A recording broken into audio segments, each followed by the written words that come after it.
Right, good evening, everybody. Welcome to this meeting of the Scrutiny Committee of Melton Borough Council.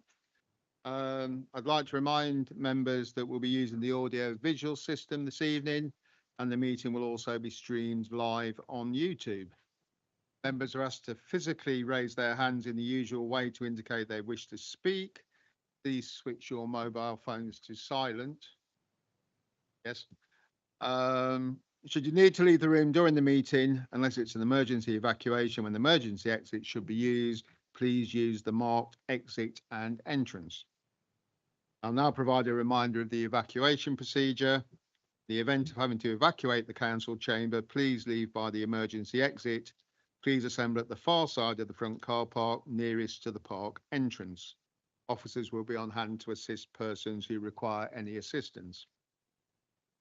Public recording of the meeting. There is legislation that allows the public to film, record, or use social media at a council meeting.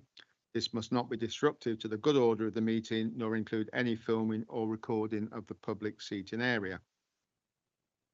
Right, now I have a long list of people to welcome to tonight's meeting. And so in attendance tonight, we have the following representatives from the police, which is Inspector Darren Richardson and Sergeant Dan Foster. Just looking at your shoulder to get your rank. And then we've got a number of officers in attendance. We've got the Director for Housing and Communities, Michelle Howard, to my right. We've got the Assistant Director for Customers and Communities, Aisha Rahman. The Strategic Lead for Safer Communities, David Walker. Safer Communities and Neighbourhoods Officer, John Poole. The Safer Communities and Neighbourhoods Officer, Kate T. I'm going to struggle now, aren't I? Zabraska, thank you. We also have Doug Struther here from Housing, and Lydia Rusling, the Director of Place and Prosperity. And also we have from Democratic Services, Senior Democratic Services and Scrutiny Officer Adam Green, and Democratic Services Officer Lauren Isherwood. Is this your first meeting? Right, you're welcome. And in attendance, we also have two members of the Cabinet, Councillors Sarah Cox and Sharon here. Yeah, Sharon Butcher. Thank you. Right, and I'm just looking around to see how many councillors we've got present. We've got most councillors here tonight, with the exception of one. Okay, move on to the agenda proper. Apologies for absence. Do we have any apologies that have been submitted? Yes, Chair, I received apologies from Councillors Chubb and Webster. Thank you. No other apologies, I think.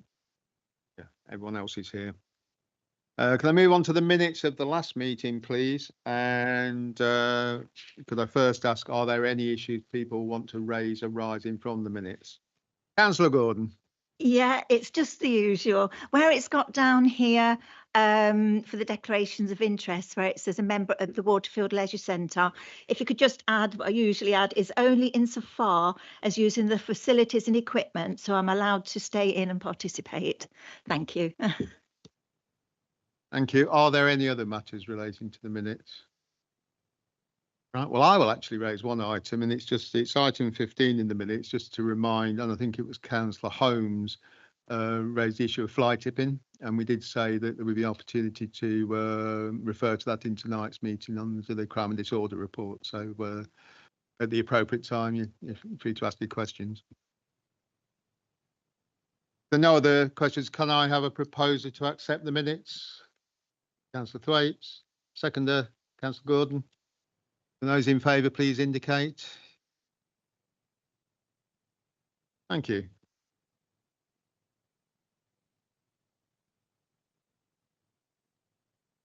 Okay, move on to the next item on the agenda, item number 3, which is the response tracker.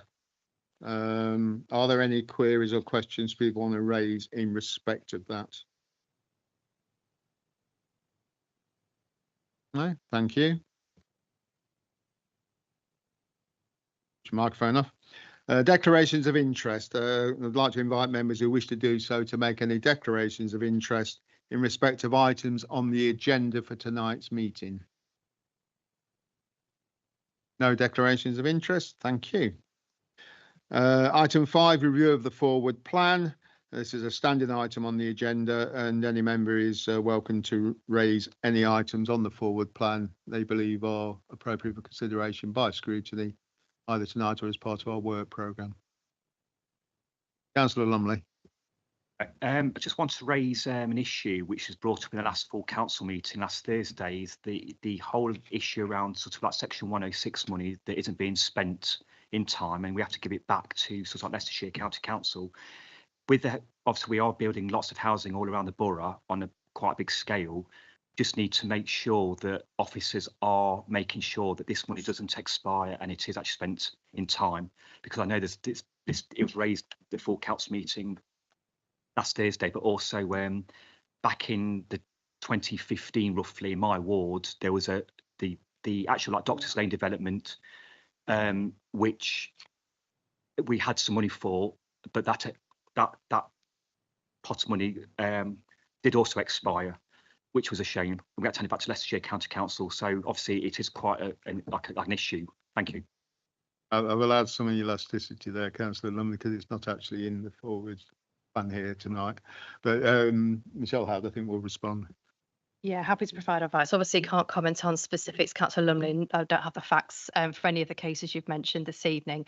What I am aware of is that the Audit and Standards Committee have Section 106 monitoring on their reserve list on their work programme. And so we need to make sure we have a clear distinction between the role of scrutiny, the role of audit and standards. And at this stage, no decisions have been taken around where that may or may not be considered. So with your permission, I will take that away to discuss with the monitoring officer and take some advice and feedback to the chair of this committee and the Audit and Standards Committee. Thank you. Thank you for that. Any other matters relating to the forward plan? Okay, thank you. Item 6, review of the scrutiny work programme. Are there any issues people want to raise in respect of the agreed work programme that's part of the papers tonight? Councillor Cliff.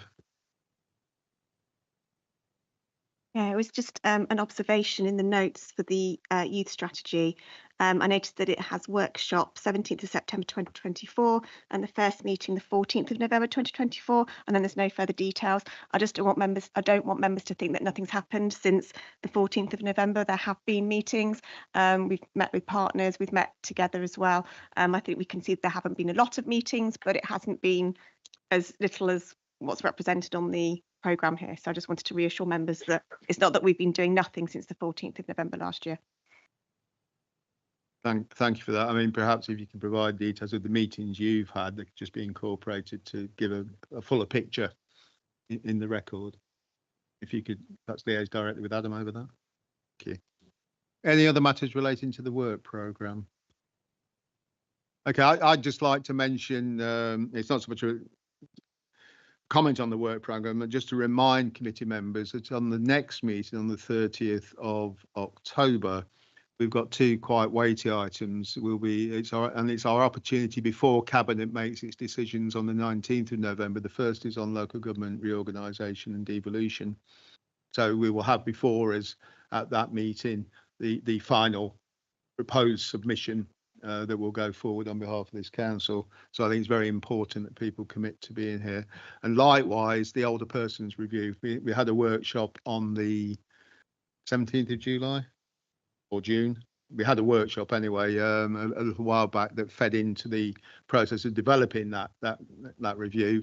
On the 30th of October, we'll have the outcome of that review and the report that will be going to Cabinet on the 19th of November before us. So again, it's an important one to take part in, and it'll be quite a hefty meeting. So bring sandwiches if you need to. Okay.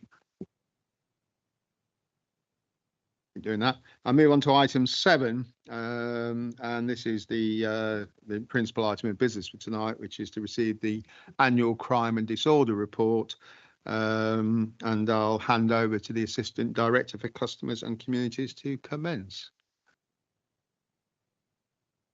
Thank you, Chair. So while this annual report is to assist Scrutiny with its statutory responsibility to in the discharge of its duty, I'm really pleased to bring this report because it's an opportunity to showcase what the team deliver, and the achievements of a really small team as well. I'll be talking through just setting the scene a little bit, an introduction to what the report covers. Members will have the context and the background of the team as usual, but as there's a lot of crossover, correlation and collaboration with our housing colleagues and our police colleagues, there will also be sort of some feedback from them as well, and an opportunity to ask some questions afterwards. We've also got case studies at the end illustrating the team's proactive and collaborative approach to community safety, which hopefully you will see throughout the report as well. I was going to ask about.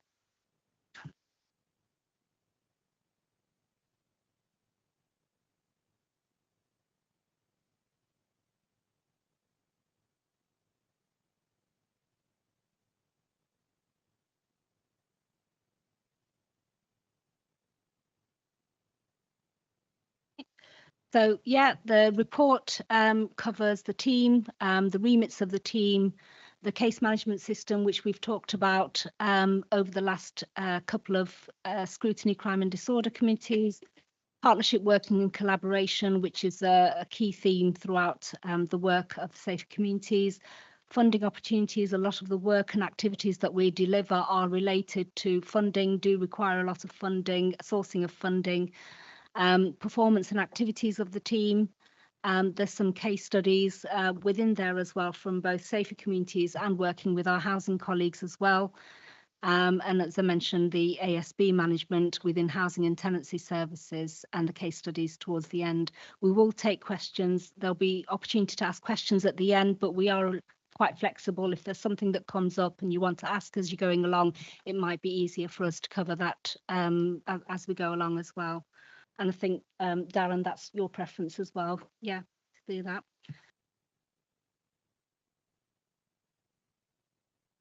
So just wanted to introduce the team. A couple of members of the team are unable to be here today, but I am actually going to put them on the spot a little bit and ask them to introduce themselves and what their remits are on the team as well. So starting with David. Good evening all. David Walker, Strategic Lead for Safer Communities. So obviously, I manage the team, try and bring it all together. Obviously, I manage John and Katie. I'm obviously responsible for producing some of the document you might see today alongside with Aisha, but covering many different remits. And I don't really want to take up too much of your time, so I won't go into any depth. But the prevent side of it for NBC. I deal with that. There's other stuff as well, but I will hand over to my left to John. But thank you. Good evening, everybody. My name is John Paul. I'm a Safer Neighbourhoods Officer, worked in David's team, but the other side of my job is not only dealing with antisocial behaviour per se, I am also the Environmental Crime Officer Lead, and that is like the things like fly tipping and littering and working in partnership and collaboration with the Leicestershire Waste Partnership and the other authorities in relation to ASB and Enviro Crime. Good evening, everybody. My name is Katie Sparaska. I'm also a Safer Communities and Neighbourhoods Officer. I'm the lead officer for antisocial behaviour for our team.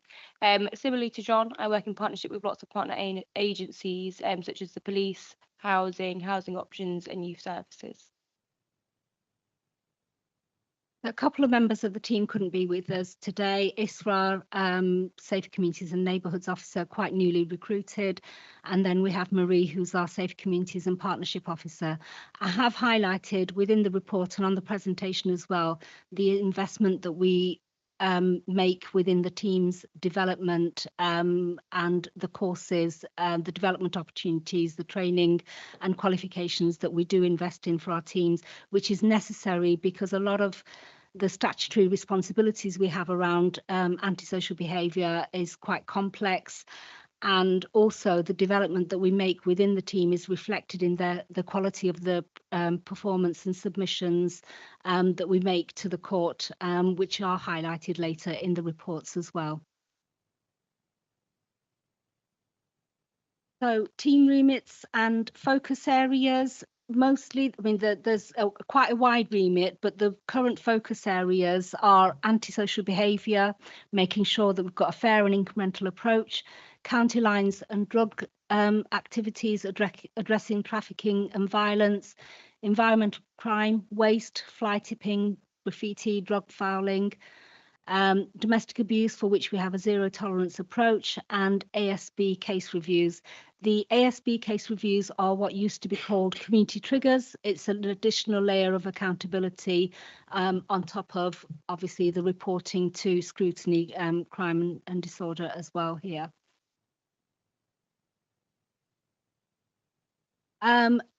Last couple of years, we've been reporting to Scrutiny about this incredible journey we've had of trying to get eSINs that we've been using in Melton over the last 10 years, and we've seen the opportunity it presents as a collaborative, cross-organisational, cross-county collaborative case management system.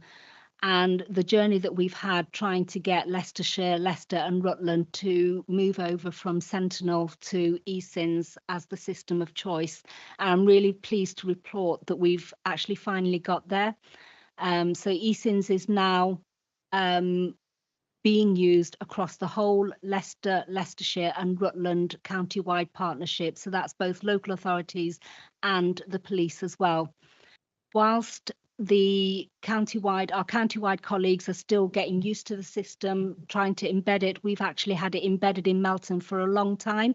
And what we're actually now trying to do is further embed it into our safeguarding, our joint action group meetings, adults at risk meetings, employee protection registers, and hopefully soon domestic abuse and domestic violence, because what we'll be able to show is the true kind of the potential of what we can achieve around all of those interlinking cases across the county. Now I'm going to hand over to Inspector Darren Richardson to talk through the sort of police update. Good evening, everybody. I'm Darren Richardson. I'm the MPA commander, so the area commander for Melton and Rutland. And I've been in the role for, I think it's 2 or 3 years. I can't remember now. This will be my last scrutiny panel because I retire in 8 months' time. But so it's just a thank you to everybody because this will be my final one, and maybe it might be Dan sat here next year being under scrutiny. So yeah, we can go forward and we just look at a little bit of data for a start, and I'll just try and put some context behind that. So we've got some red areas and we've got some green areas. Key to note, the total there is 2.2% up. However, there's certain things we've been doing in the last 12 months where we'd expect to rise. So what we've been doing is actively targeting drug offences. So if we don't actively target drug offences, we don't get no crimes to report, because it's for us to go out and proactively sort of seek drug dealers and possession offences and stuff like that. So we expected that, and we've also been working with retail as well. So if we kind of cast a mind back, it only feels like yesterday, but over the Christmas period, we had a significant spate in retail burglaries, which was very problematic. It was a really challenging, but what we've shown is how strong the partnership is, and some of the work we did around that to eradicate it.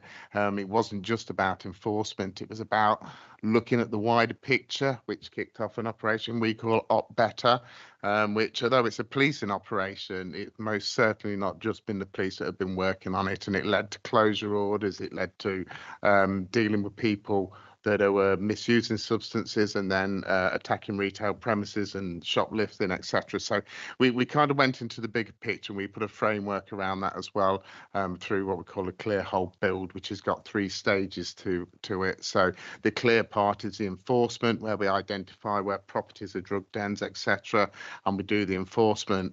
And then the hold part is where we try to level the crime off and support the people that are vulnerable and are being used, and then the build is how we build on that and prevent it from happening again.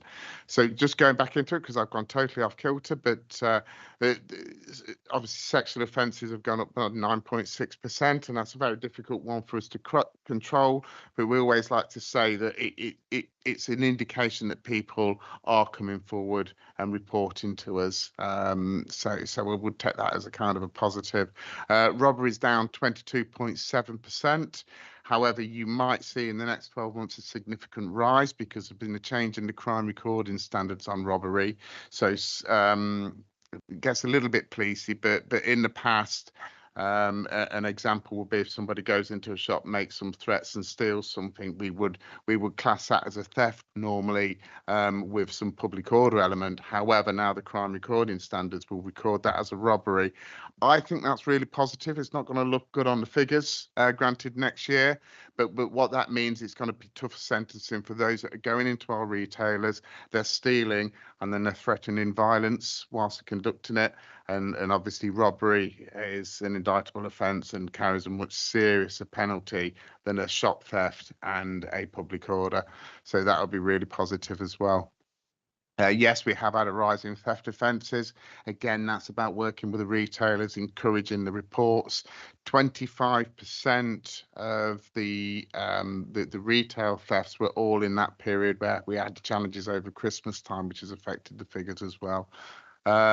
Criminal damage is kind of what it is, unfortunately. And possession of offensive weapons, we've seen a significant drop on as well, which is really positive. And also public disorder, which has got a reduction. Yes, please, sorry. Okay, I alluded to Op Better and what it was. In essence, it started from the commercial crime spike, but then we just looked and delved into why that was happening, why it was happening in Melton. And Op Better created a framework for us to deal with the issue, but actually the wider issue.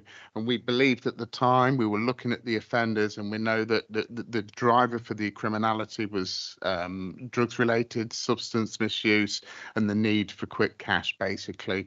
And that's why we kind of we focused on the offenders, we focused on the location, and we looked at it kind of linked into the county lines work as well. And an operation was also running called Op Cuckooing, which was a bit of a different approach by the police, taking a model from another policing area where we looked at prioritising the protection of the vulnerable people in the addresses rather than the criminality.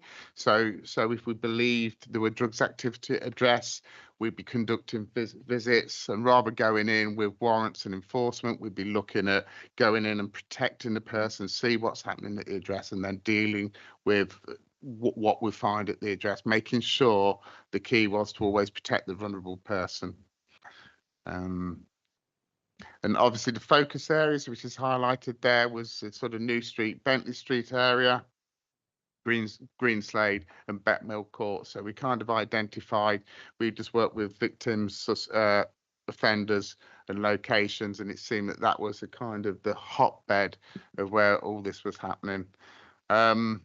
The results for what we've got through Op Better, and this is a continuing operation, and it was an operation that was supported centrally by our ops planning and our specialist units as well. So it wasn't just local cops and the partnership that were working on this, but we had the support from the wider policing organisation as well.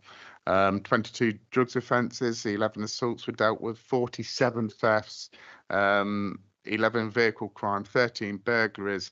It led to 61 stop searches and 11 closure orders, which were led by obviously Safe Communities team and supported by ourselves as well, which when you look at, I did have some data and I don't have it now, when we looked at the entirety of Leicestershire and the amount of closure orders done in other areas, we were quite significantly near the top. So bearing in mind that we're comparing ourselves to Central Leicester, West Leicester, and some real sort of problematic areas, we're doing more closure orders in a lot of these areas. So it was a really robust sort of partnership approach to dealing with it.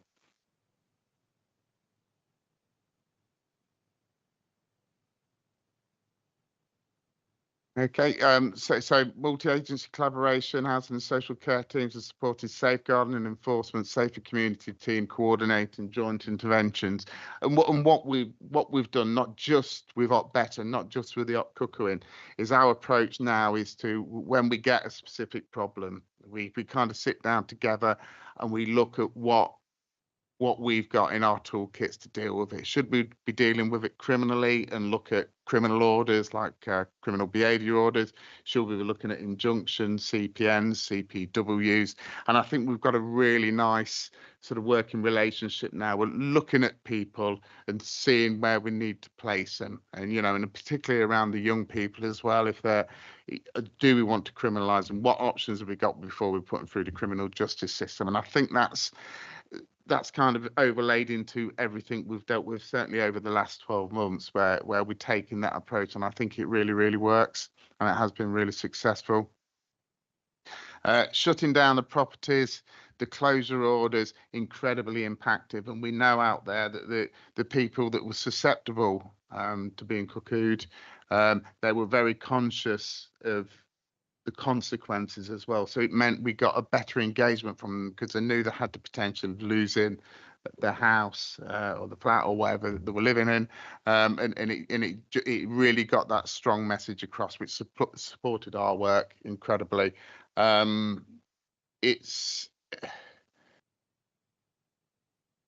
going on to the sort of intel sharing and the way we work as well. The communication for the partnership is incredibly strong. I think myself and David meet. You try to do weekly, don't we? But it can be a bit as and well, but it's as and when. But it's very rare that we go beyond a couple of weeks without having a meeting. We know what each of us doing. We know what our priorities are, and we're constantly working together. And that's the local beat officers as well. The safe community team, housing, etc. And I think it really, really works well. We've also now got the Safer Street PCs that you might have seen about, and they've had some great success since the start. So that's funded by central government. And in essence, it's 2 extra cops that have joined our neighbourhood teams. However, they have a really specific remit, which is supporting criminality in the town centre.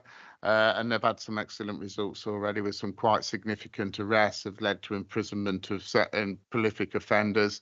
And they've been doing a lot of the background work as well about looking at who's causing us the most harm, the most impact, building cases, arresting them and getting them court, and then looking at what orders we can place around criminal behaviour orders, etc., to protect our retailers and to protect the town centre.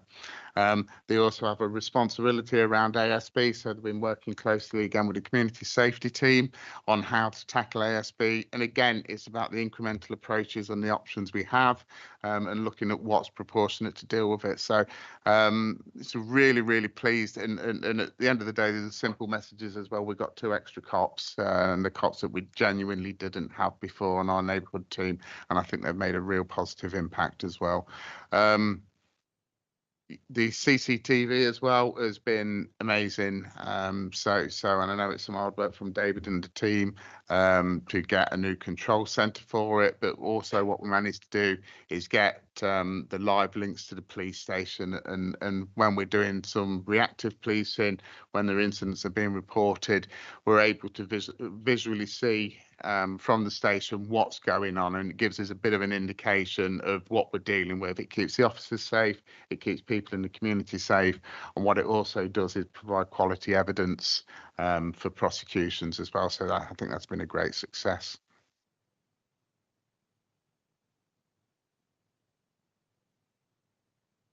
My bad. Is it? Would it offer up any questions now, or? First of all, people have said around town when I've spoken to them, just come up chatting, and they have said how how great it is that there is more police on the street. So well done. They have noticed. Oh, that's Yeah, pleasing to absolutely, hear. absolutely. Pleasing. And well, the thing I wanted to ask actually was from the last time I think you was here. I think it was the last time, and it's just come to mind now, so I can't remember what it's called.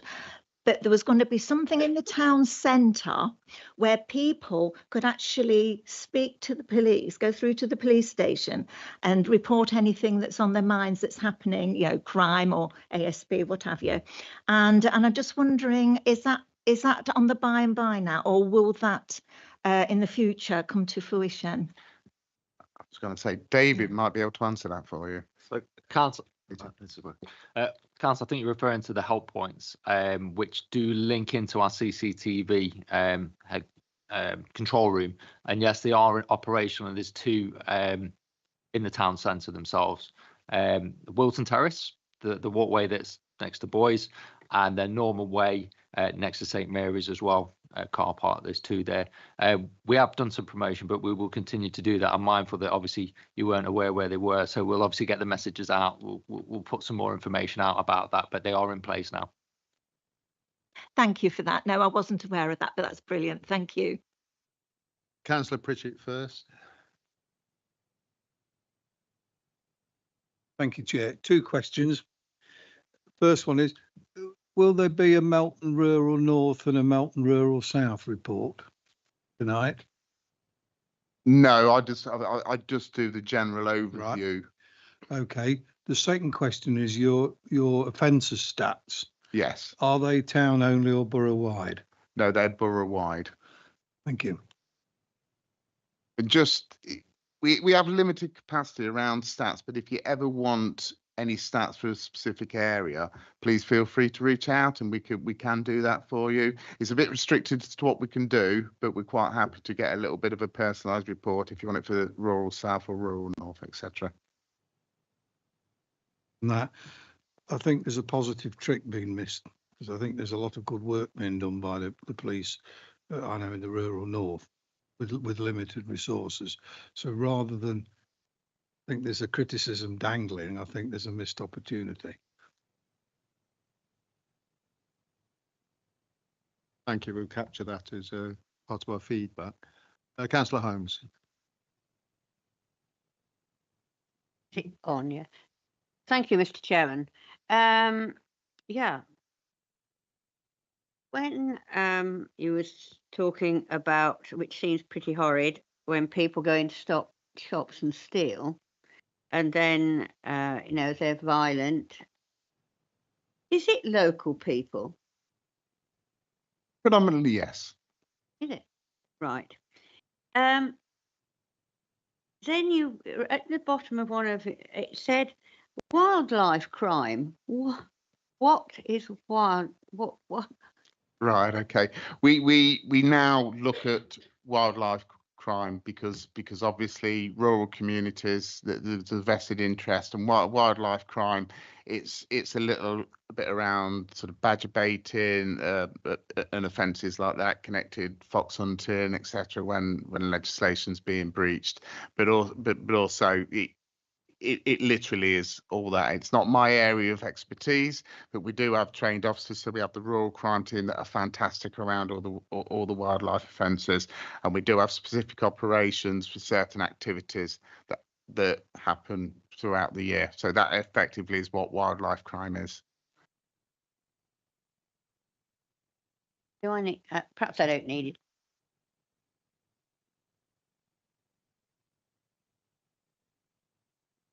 Councillor Holmes, if you don't use the microphone, Sorry? it's not picked up on the broadcast. Oh, yeah. Right.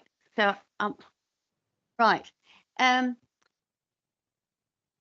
Sometimes on another committee, like a planning committee, we do have a few problems.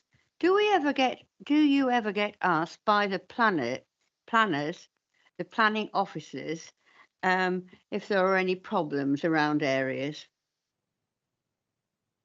I don't know if it would be the honest answer to that. I think I probably need a little bit more context about what the problems are from the planners. And are we talking criminality, or are we? Late. Yeah, it might be worth outside of this meeting. Yeah, but Thank you. yeah, okay, thank you. Thank you very much. Councillor Lumley. Don't go off, I'm sorry. It keeps coming back. I've got so far 5 questions, so I'll ask 2. Let's take 2. Yeah, And then we'll. Like might say. Yeah. So to the police, have you got any powers to introduce a PCSO an overnight shift? That's question 1, and I'll do a second question. Do it together. Have the powers changed for like security guards in supermarkets where there was issues with people going to steal things and they were told that they weren't allowed to touch them or they could actually lose their job? Has that changed recently? Right. Okay, I think I can answer both of those questions. I think you've raised the PCSA one before, and I know it's a bit of a bone of contention with you. and the fact is they are civilians. They are community support, and we kind of deem that the communities they need to be dealing with and engaging with don't often they won't be seeing them overnight, and more what we do with the nights is obviously the warranted officers and the criminality is what we deal with overnight. So it's not something that our chief officers will be looking at. It's not done across the country really. So we're a bit restricted, and they're civilians, they're not warranted police officers. So there's some restrictions there as well. But I do get your point. You know, the more people we got out on the street in any capacity, obviously the safer communities would feel, but it's just simply not an option that can be brought up for the PCSOs, unfortunately. And now, because I'll give you such a long answer on that one, I forgot the second question. Yeah, I've been up for. Don't worry. Do you have powers for security guards in stores? I remember now. Yeah. Yeah. Okay. So security guards have got what we call sort of any person powers. Okay. And they've got a power to make a citizen arrest. Have got powers to use reasonable force to remove somebody from a place, a private place, etc. And nothing's really changed in those powers. They are pretty much, most of them are common law powers that they're governed by. So no, their powers have not changed would be the short answer. Thank you for that. I mean, just if I may add, I think the issue isn't so much what powers they have as what the policies of the various retailers are in inhibiting you know, what action they can take. Yeah. So, you know, maybe that's the next puzzle call for lobbying. Councillor Thwaites. Thanks, Chair. I just wanted to go back to the CCTV cameras and obviously the differences, the improvements that have been made. I mean, do you feel that that's actually led to more convictions or just a safer area? It makes people feel safer for a start. There's, you know, that's pretty obvious that people feel a lot more reassured that we've got a fit for purpose system that is controlled by a 24-hour control centre. And the work that they do on monitoring it as well, because they're constantly focused on what's happening. They're getting the cameras pointing in the right directions when we have incidents, and that is leading to better evidence for prosecution as well, undoubtedly. We still have the same issues where the criminals will be covering the faces. It's still quite difficult to identify, but what we are getting is we are getting a lot more offences actually captured on video, and that really helps us. So for me, 100% positive. Yeah, no, thank you for that, because I agree with that, and I think it's true. One of the comments that I get a lot is that the control room is not in Melton, and therefore they don't know the Melton area and that sort of thing. Just want to say if you feel that's not relevant and you're getting the service that you need out of it. I mean, I wasn't part of the decision-making process, but having experience working in multiple areas within Leicestershire Police and the different areas, the control room, certainly the best one that we've worked with. They're easy to communicate with. They're actively operating the cameras, where I know there's been some control centres that have got 3 or 4 different systems for different sort of authorities, or there might be monitoring for the police and a couple of local authorities. What we've seen here is they're monitoring them 24/7, and they very rarely miss anything that's going on in Melton. And then we are getting those messages out. They are getting messages to us as well if incidents are happening. So no, for me, it's totally irrelevant where that control centre is. It's about the quality of the service of providing, and I'm 100% sure that we've gone for the best option. The best option's been picked, and they've actually proved over this period of time how good they are. So I'm really pleased with it.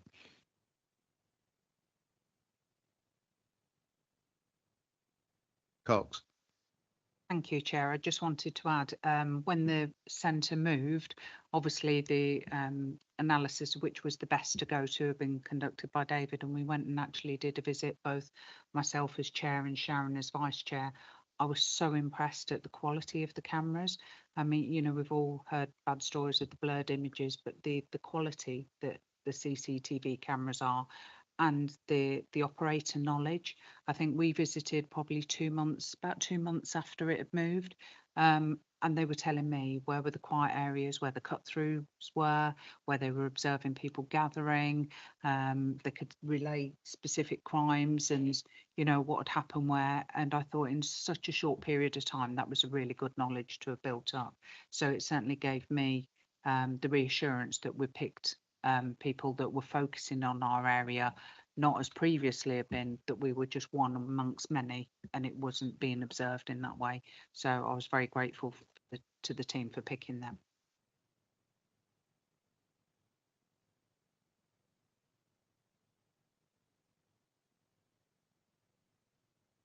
You, Councillor Lumley.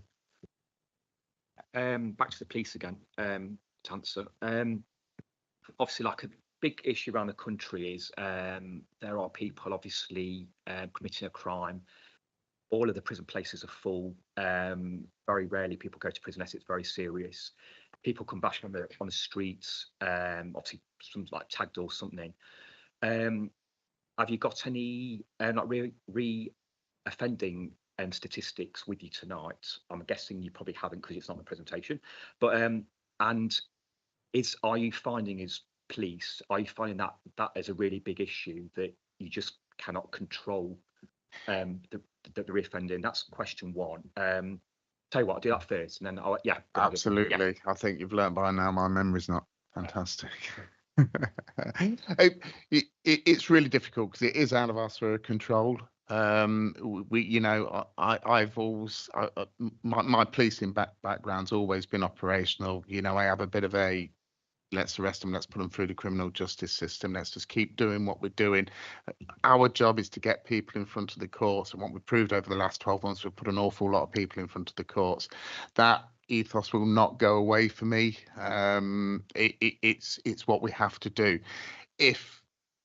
It's quite a difficult one for us. We know that the sentencing doesn't seem to match the crime. Sometimes we do get frustrated by it. And when we do all this hard work and all the hard work we've talked about tonight, the partnership work around tackling those prolific offenders, and I know that we're having a cycle at the moment. All the great work we've done, we're starting to get people released already, and we have to do the same again. We kind of have to dust ourselves down and do it again. So it's wrong for me to sit here and comment on the criminal justice system as a whole. All I can say is that our ethos as police officers is that we do want to lock up the bad guys. It's as simple as that.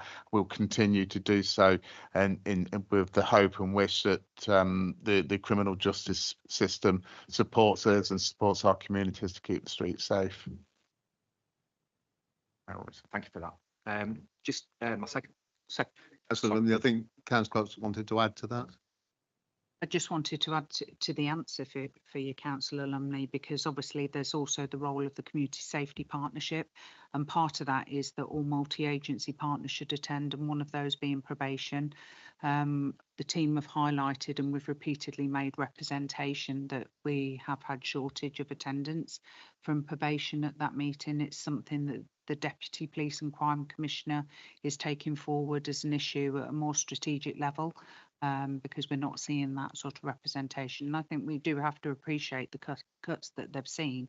So in terms of rehabilitation, the police can do their bit, put them before the courts, but actually there's a number of things. There's the preventative stuff that happens at a grassroots level around youth work and that early intervention with offenders that we know suffered cuts in the same way policing did.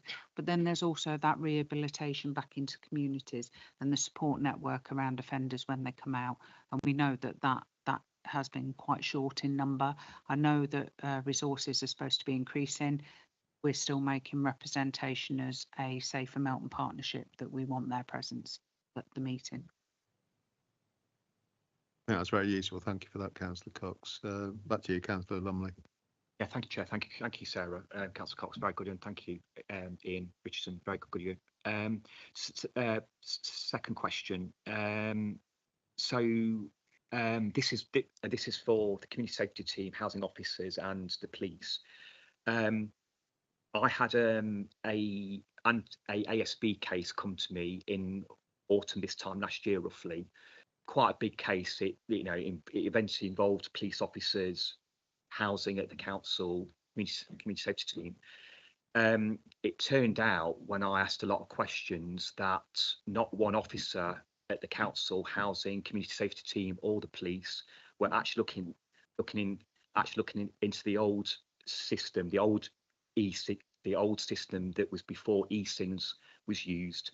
And I was very surprised about that, because I've been in council meetings over the years before autumn 2024 from officers always saying to me at these type of meetings, oh, it's a really good system we've got, all the police looking into that with the council. I think we've got a great relationship with the police and the council. It's really good. I think we can see all the crimes coming in. It's wonderful. And when I had this case, it wasn't even heard of. No one had even seen looked to the system, nothing. So like with all the money we are spending on eSINs and this system, our officers and the police are actually going to look into this system and actually make sure it is actually used properly. Thank you. Do you want me to? Sorry, Ash. So eSINs is a system widely used now by the partnership. I think it was recognised that Sentinel, that its predecessor, wasn't really working out, especially for Melton. Obviously, there is logs that was on Sentinel and the police that use that system. The idea of eSINs is that the whole partnership is using that, and from a Melton perspective, I know housing are using that on a regular basis. Obviously, my team service that, and the police have actively reaching out about cases on eSINs, so I can assure you that is happening. Myself, Darren, and Dan have got a meeting tomorrow to discuss eSINs and how that works with the JAG. So we are trying to integrate this into many parts of our shared working. So please find it as assurance that hopefully the things that you found in the past won't happen in the future.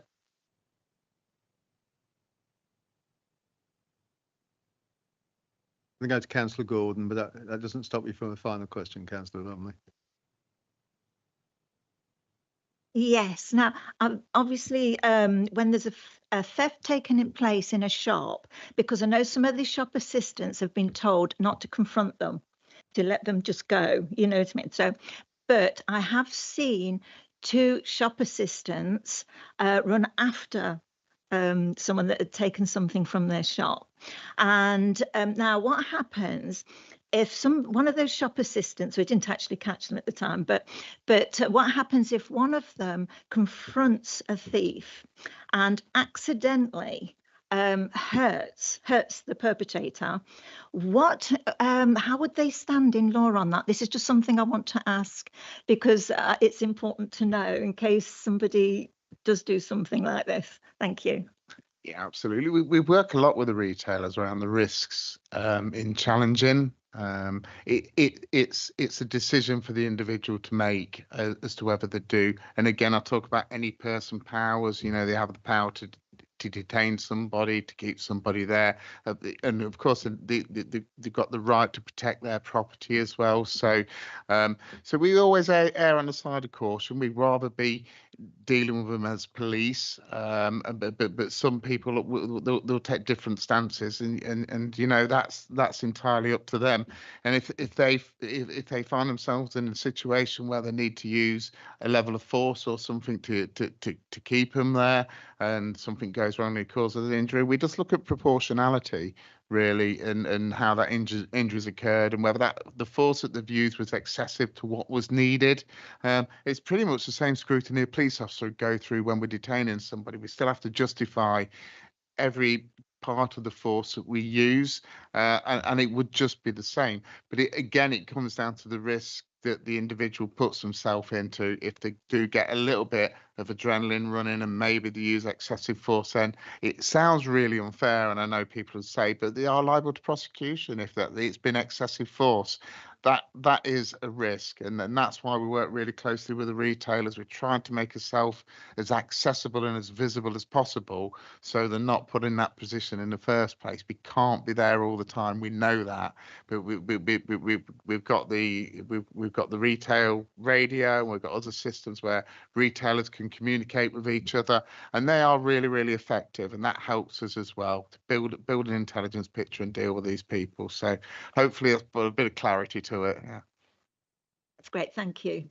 Thank you. Just to say as well, I think it links back to the question that Councillor Lumley was asking earlier about security. So there is the words, I guess, are reasonable, proportionality, and some of those sometimes it's a court of law that will decide what is reasonable, what is proportionate, and that is why you'll find some of the bigger organisations like your major supermarkets, they'll have a visual deterrent such as a security guard, but what they judge is that going through the courts, if something happens, it's actually far easier for them to lose the goods than it is to have to go through that kind of process and justify what's reasonable and what's not.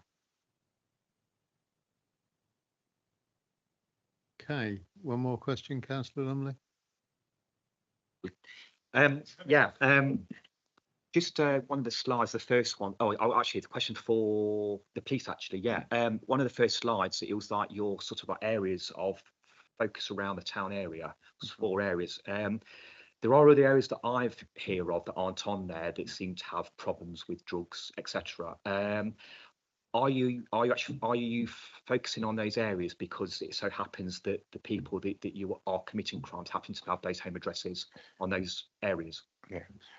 Although we've highlighted a specific area, and that's based on data, it's based on what we know, where we know the criminality is happening, and that's the area where we pinpointed the most sort of intelligence around drug supply, county lines, etc. So that doesn't mean that we don't look outside those parameters and ignore other areas. We just know that area, on our intelligence, on the information that we know, was where the core of the criminality was happening. But we, during Not Better and the work we've done and the enforcement we've done, not every warrant we've done has been in that area. We've had some external to it, but it's just that we pretty much have to set some parameters for some effective policing and resolving the matter, and so that's how we do it. So yeah, we're not ignoring the wider picture. It's just that that's where the core of it was, or where we believed it was through the intelligence. Does that make sense? Yeah. Excellent. Thank you. Thank you for that. Chair. Thank you. Thank you. Are there any more questions to Inspector Richardson? If not, I'll just mention 2 things. Firstly, and I can't resist doing this, I'm sorry, Councillor Lumley, but you inadvertently addressed the inspector as Ian Richardson earlier. Ian Richardson, of course, was an actor who played a sleazy politician in House of Cards, as opposed to Darren Richardson, the fine upstanding police officer. I took it as a compliment. Thank you. The other thing I just wanted to it's a comment rather than a question, but I was actually quite impressed by as you were going through the crime figures, and also the approach, the holistic approach to recognising that, don't just deal with drugs, don't just deal with thefts, don't just deal with burglaries, the things link up. And I am reminded that notoriously when they used to have the public hangings at Tyburn, the people attending with quite frequently, while we're watching people being hung for stealing a loaf of bread, their pockets were being picked, and their lavish picnics were being nixed by starving people behind because it wasn't being looked at in a whole. So I think, for me, it's entirely the right approach, and we can see the results that have been achieved over the last year. And I think we should be congratulating not just the police, but obviously all the partners who've been part of that, because I think it's been entirely the right way to go about it. Wonderful. I was just going to say on that, really, that holistic approach, it was just underpinned by the partnership, really, and that's what's led us to it. It's just been a bit more intrusive around where the problems are, and yeah, and it's something we'll continue to do. It works. We believe it works. There's still a lot of work to do, but we can't solve crime, can we? In its entirety, it's always going to be there. It's just keeping it as low as possible. Always strive to do better, though, won't we? Thank you very much. Now, we're not at the end of the presentation. This is just the police section. So if we move on to the next stage, please. So I was just going to say, we will cover some of that hotspot locations as part of the presentation, and that joint working theme will carry on throughout the presentation as well. Thank you, David. It's a really nice segue, Darren, into the Safer Melton Partnership, which obviously underpins all the partnership working. This is a statutory group that we have to do. The group is chaired by Councillor Cox and vice chaired by Councillor Butcher. It meets every quarter, and it's where partners will come together. We'll look at the problems within Melton, what's affecting us, and we'll look at it from a strategic perspective and try and figure out on what we're going to do to make Melton a safer and better place for the community. It was recently, we've gone under the strategic plan for the next 5 years, which was approved earlier this year, and that is underpinned by the action plan. We also have, and we started to form now, some working groups. Councillor Butcher, forgive me, is going to be chairing our first working group working towards some of our objectives within the strategic plan, and that will be happening next month, and that is focusing on drugs and reoffending, and if as a partnership we can do stuff to try and mitigate that cycle and try and break that. So it's quite an exciting opportunity, and we've reached out to other areas such as the West Midlands to get understanding of how they've done it there, but we are working with our own PCC as well, and we're hoping maybe later on in the year, probably early next, that we'll have a bit of a plan and moving that forward. So it's a really positive group. People are inputting it, partners are coming together. Yes, it could be better, but it's something that we're working towards, and like I say, the strategic plan underpins that. So that's the Safer Melton Partnership, commonly known as the CSP, which is the Community Safety Partnership. And part of this partnership, we actually get funding from the OPCC. Melton is on the lower end of the funding spectrum. We get around 31, just over £1,000 per annum. That isn't a guaranteed sum of money. That is distributed by the PCC on their understanding of the need across the whole of LLR. How we spent our money this year, I'm pleased to say we've actually spent our money. You have to go through a process of spending the money, which is a bidding process. So we have to write a bid for how we want to spend that, and then it's the PCC that will evaluate the bid and say, yes, actually it meets our objectives, and they will then release the monies and we then deliver it. We are then measured on the spending to make sure that we are delivering what we say we're going to do, and that's measured quarterly, and I have to feed back to the PCC on performance measures in regards to that. And as you can see on there, that's just some of the spending that we've done this year. We got an ANPR camera for the rural area, rural north, which is a bit of the area that was lacking of that equipment. So we've got a few ANPRs in the area, but it could be better, and we want to broaden our sort of ring of steel of understanding what's coming in and out of the area, and obviously prevent criminality. And it fits into the county line remit of we know the county lines are coming in from other areas. If we can intercept them before they enter the town or when they're leaving, it's only a good thing. We've also bought a mobile ANPR camera, which can be deployed obviously in and around the whole of Melton, so it isn't fixed and goes anywhere, mobile, which again will be a real positive asset. That was recently approved. It hasn't been installed yet. It will be installed in the coming months, but that will be done, I'm led to believe, before April. So it's going to be a really good asset for Melton Borough for sure. And some of the things we've got on there, we've got the response fund. And there's a bit of a breakdown there. We did the graffiti project at the Fairmead estate, and you might have seen some of the pictures, and you'll see them later on through the presentation, some of the stuff that came out of that, really positive, and it still remains intact. So the locals must like it. So it's brightened the place up. So really a positive thing there. And we've had some target hardening devices that we had success through Safer Streets 5. We gave them all out because it was so successful. like them, we've got some more, and they will go to our most vulnerable and need individuals who have been identified through John and Katie's work throughout the borough. And last one, we did provide 12 radios for the smart scheme, additional radios, which helps with the businesses to stay interconnected, but equally connected with the CCTV system as well. So really, really good on that one. So that's just some of the spending. And I would say out of all the CSPs, Moulton over the last 3 years has always spent their budgets where there's been a significant underspend from other areas.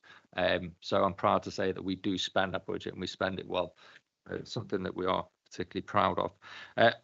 Moving into the next slide, then, Aisha, please. So we've got some stats up here. I've actually done a revised version, which you won't see, but I've got it to hand here, just because this was drafted back in August, and obviously now we're coming towards the end of September. So some of this information has changed. So I'll give you just the ones that have updated from this, because I can see it from yourself. So ones that have increased from this list that's on display now. So CPWs, community protection warnings, have increased to 41. So that's an increase of 11 there. Community protection notices have gone up by 2, so that's 11. And abandoned vehicle investigations have increased to 160.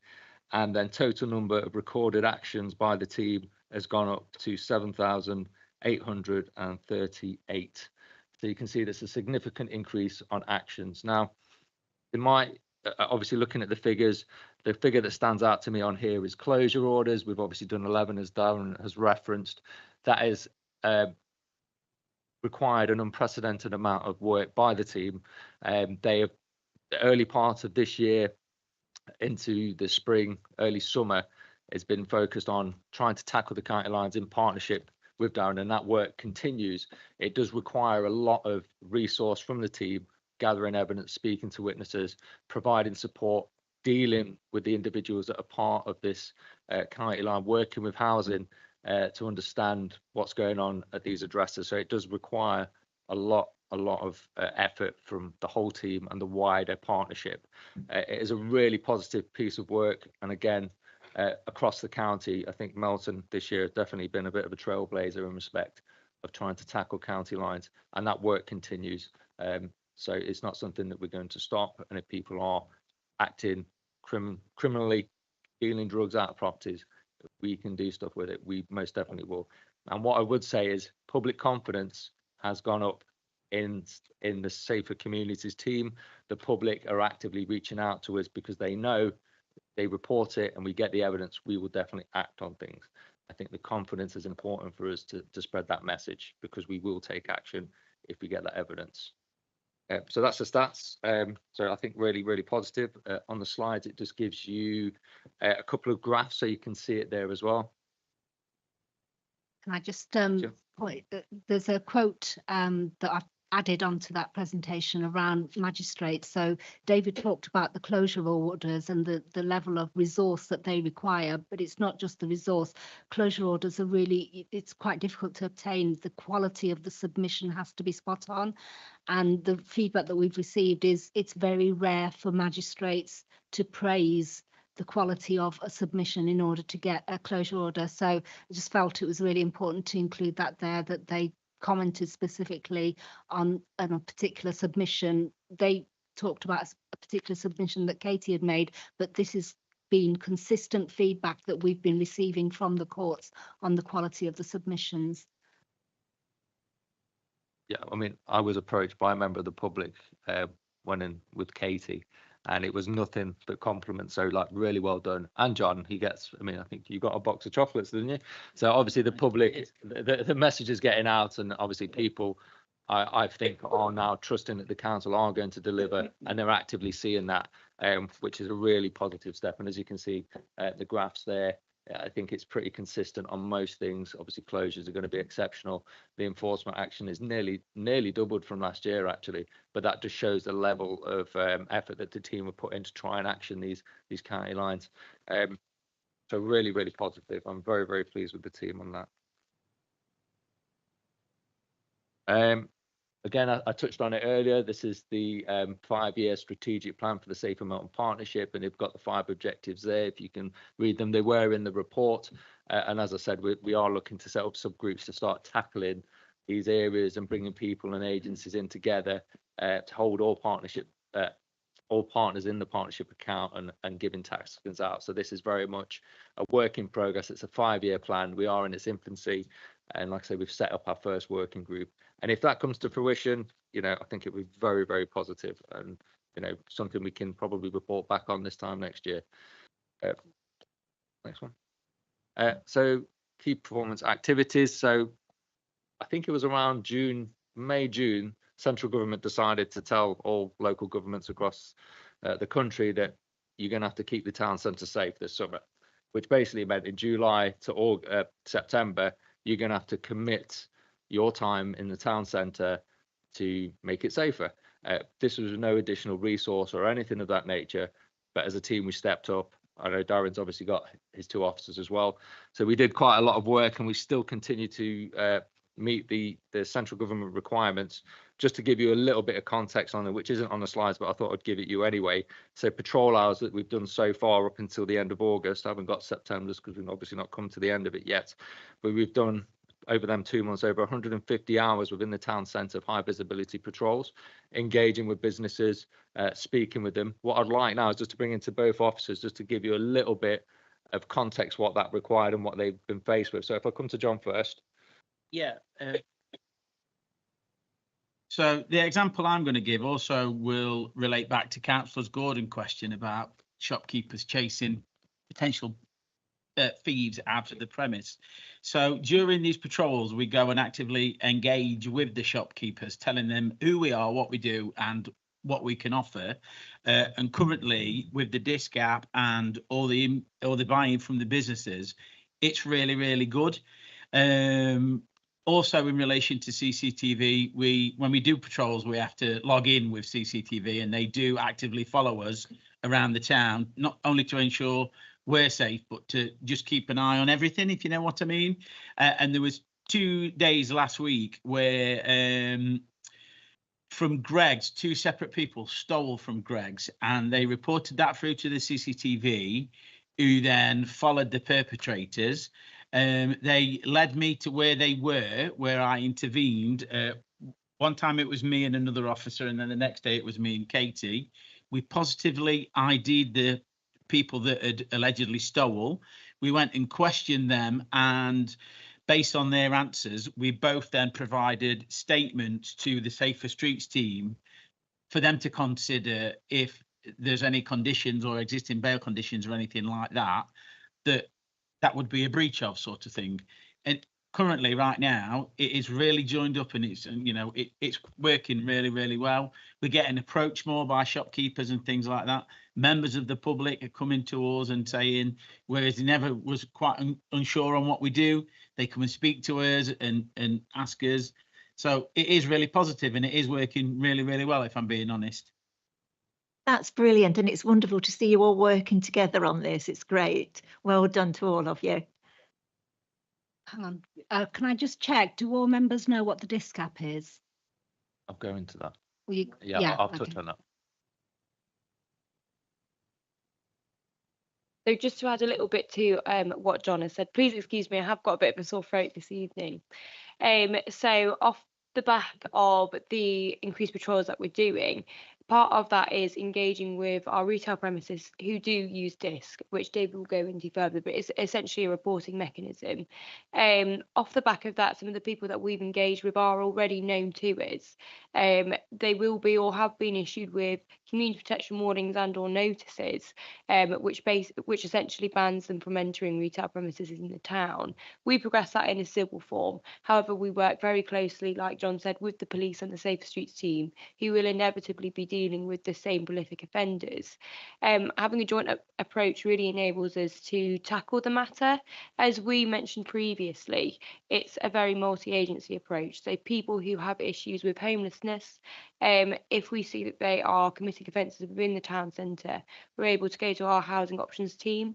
Myself and David have engaged with people who are committing offences. We've brought them into the council offices to engage with housing options. They've then been placed in sort of supportive accommodation to help them through some of the issues that they're facing, and tackle the core reasons as to why they continue to offend. So that's as a result of our hotspot patrolling as well. being able to work collaboratively with the police, with the beat officer, the PCSOs and the Safer Streets team has shown a lot of our prolific offenders that we are working together. We do all know who you are. And because of the various tools and powers that are available to each of us, the interventions that we can put in place are now really robust and work really effectively. We also have an input from housing as well, where the offences that they're committing is a breach of their tenancy too. So that's been really successful in showing them that actually this behaviour can impact all aspects of your life.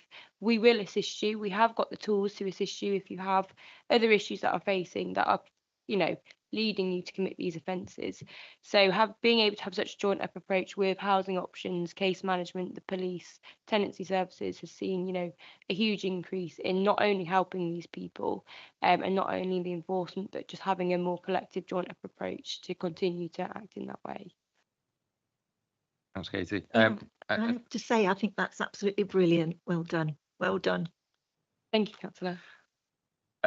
And keeping the town centre safe continues, like I say, until September, till the end of September. So we're nearly there yet. We feed back to the PCC with the data and the stuff that we've done. We've conducted, I think it was 4 football sessions for youth diversion over the summer months. So obviously while they're off, giving the young people somewhere to go and play and not cause hopefully issues within the town centre. We've also done a youth engagement event on the skate park. And we continue to work with the businesses and engage with them. And that's work that will continue after this campaign is over. This isn't going to end because of that. So we will continue to build them relationships with retailers, with the bid, and strengthen them connections, which I think we've done. The next part on this is the hotspot patrols, which is very similar to keeping the town centre safe, but it's slightly different in the sense that it's a very specific area within the town centre which has got the hotspots. The data I've had back from that is 97 hours of patrol time, which the police were very, very pleased about, and which we've met.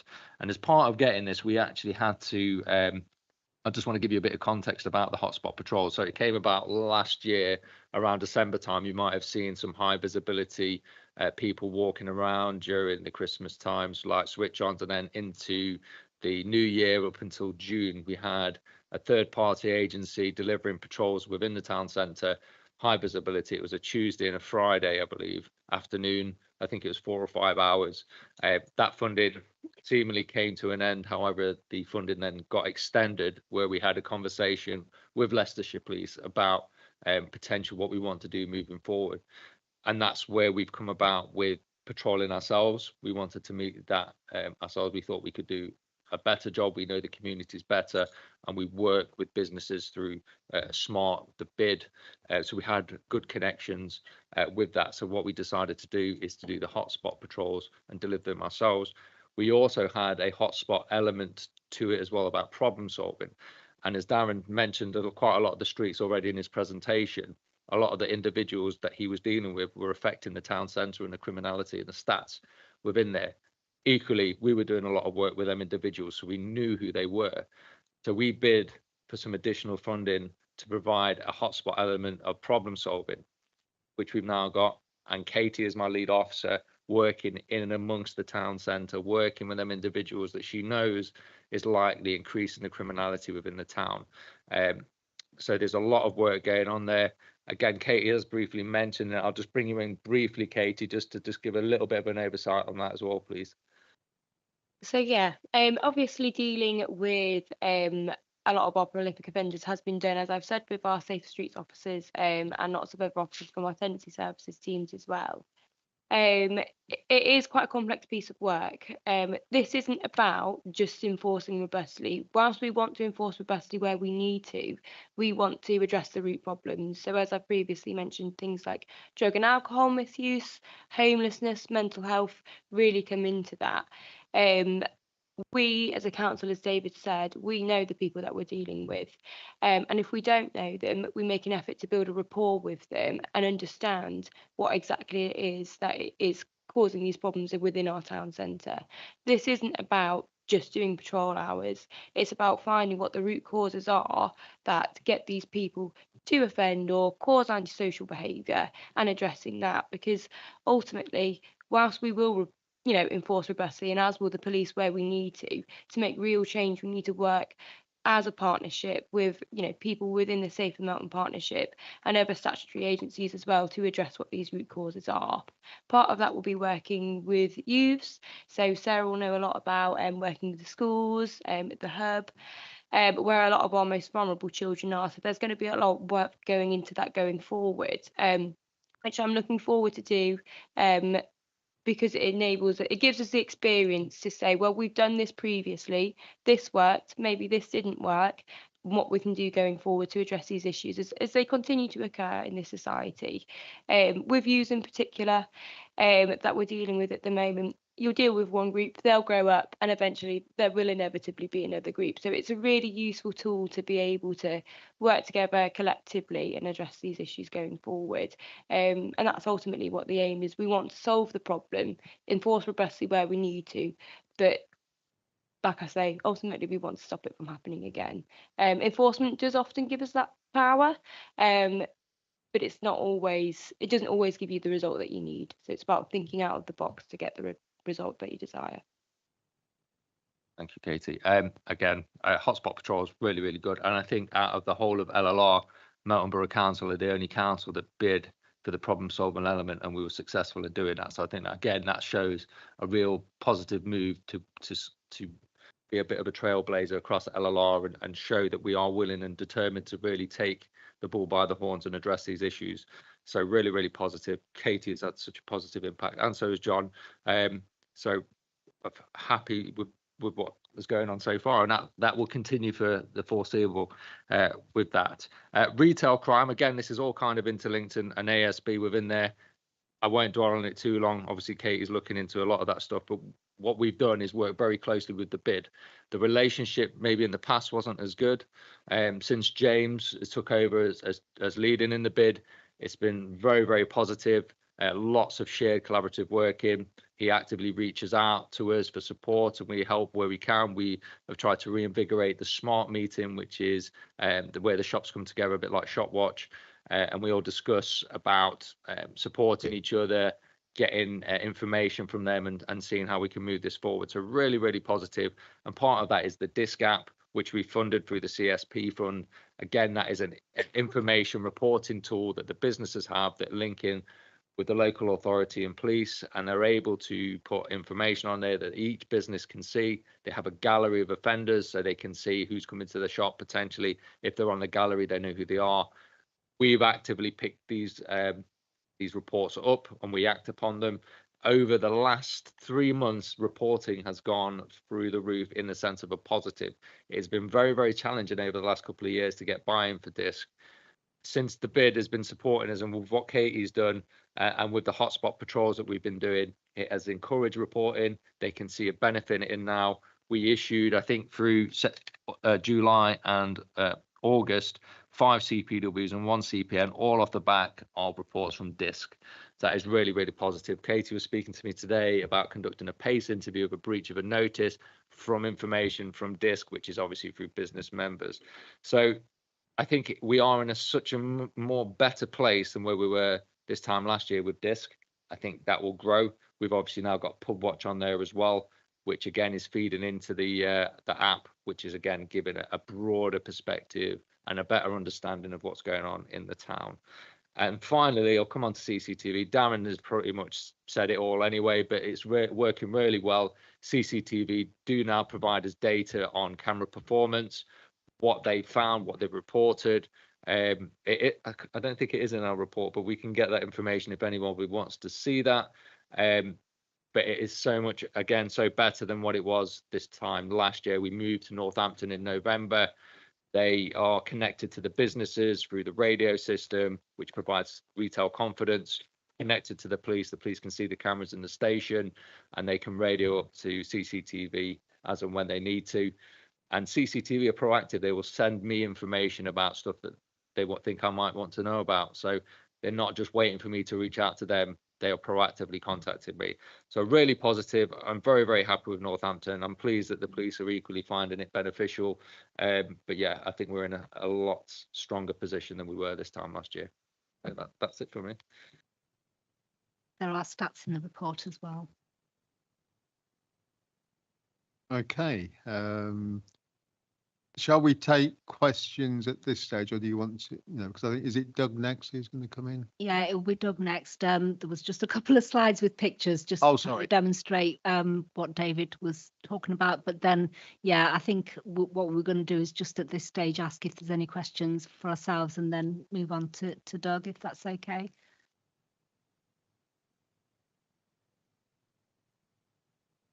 Hey, before I take questions, I mean, just on the patrols, I mean, I can testify to the rigorousness of the patrols, although it got to one point during the summer as I've been walking around Melton, I'd turn the corner and say, not David Walker again. But yeah, I'm very pleased to hear the positive impact it's had. Right, I'll take Councillor Cliff first, then Councillor Holmes. Thank you, Chair. What I'm picking up overall is this is really good news, like loads of really good news stories. We've seen lots of improvement, and you're saying that there's a lot of confidence in your team, that the public have got a lot of confidence in your team. What I'm wondering is, how are you expressing all of this to the wider public? Because I come across a lot of people who feel just have a sense that everything's bad.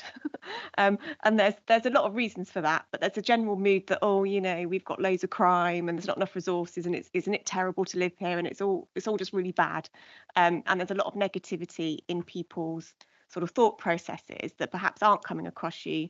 So I just wondered, how are you communicating and getting out to the wider public all these good news stories? How are you working with the comms team at the council, and are you confident that you're doing everything you can in respects to your communication side of what you're doing? Okay, thank you, Councillor, for the question. Yeah, we do definitely work with our comms team, and we try and promote as much as possible the services that we deliver, but equally the success stories that we've also had. You might have seen one fairly recently where Officer Poole conducted a working default on a property on New Street, where he had before and after pictures where you could see it looked pretty terrible before. He did his working default, did his enforcement action, and it was completely cleared. And he had a lot of positive feedback on that. Same with the closures. We did a lot of press around the closure orders. We continue to do advertising of the service. Obviously, a lot of it is word of mouth as well, but we do engage with our comm team all the time. Every time we have a successful case or we're doing an event, we do put it on our social medias and sometimes on the website as well.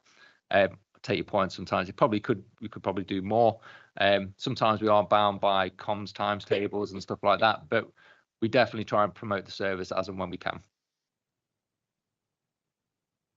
Councillor Holmes. Oh, sorry, carry on. Yeah, you carry on.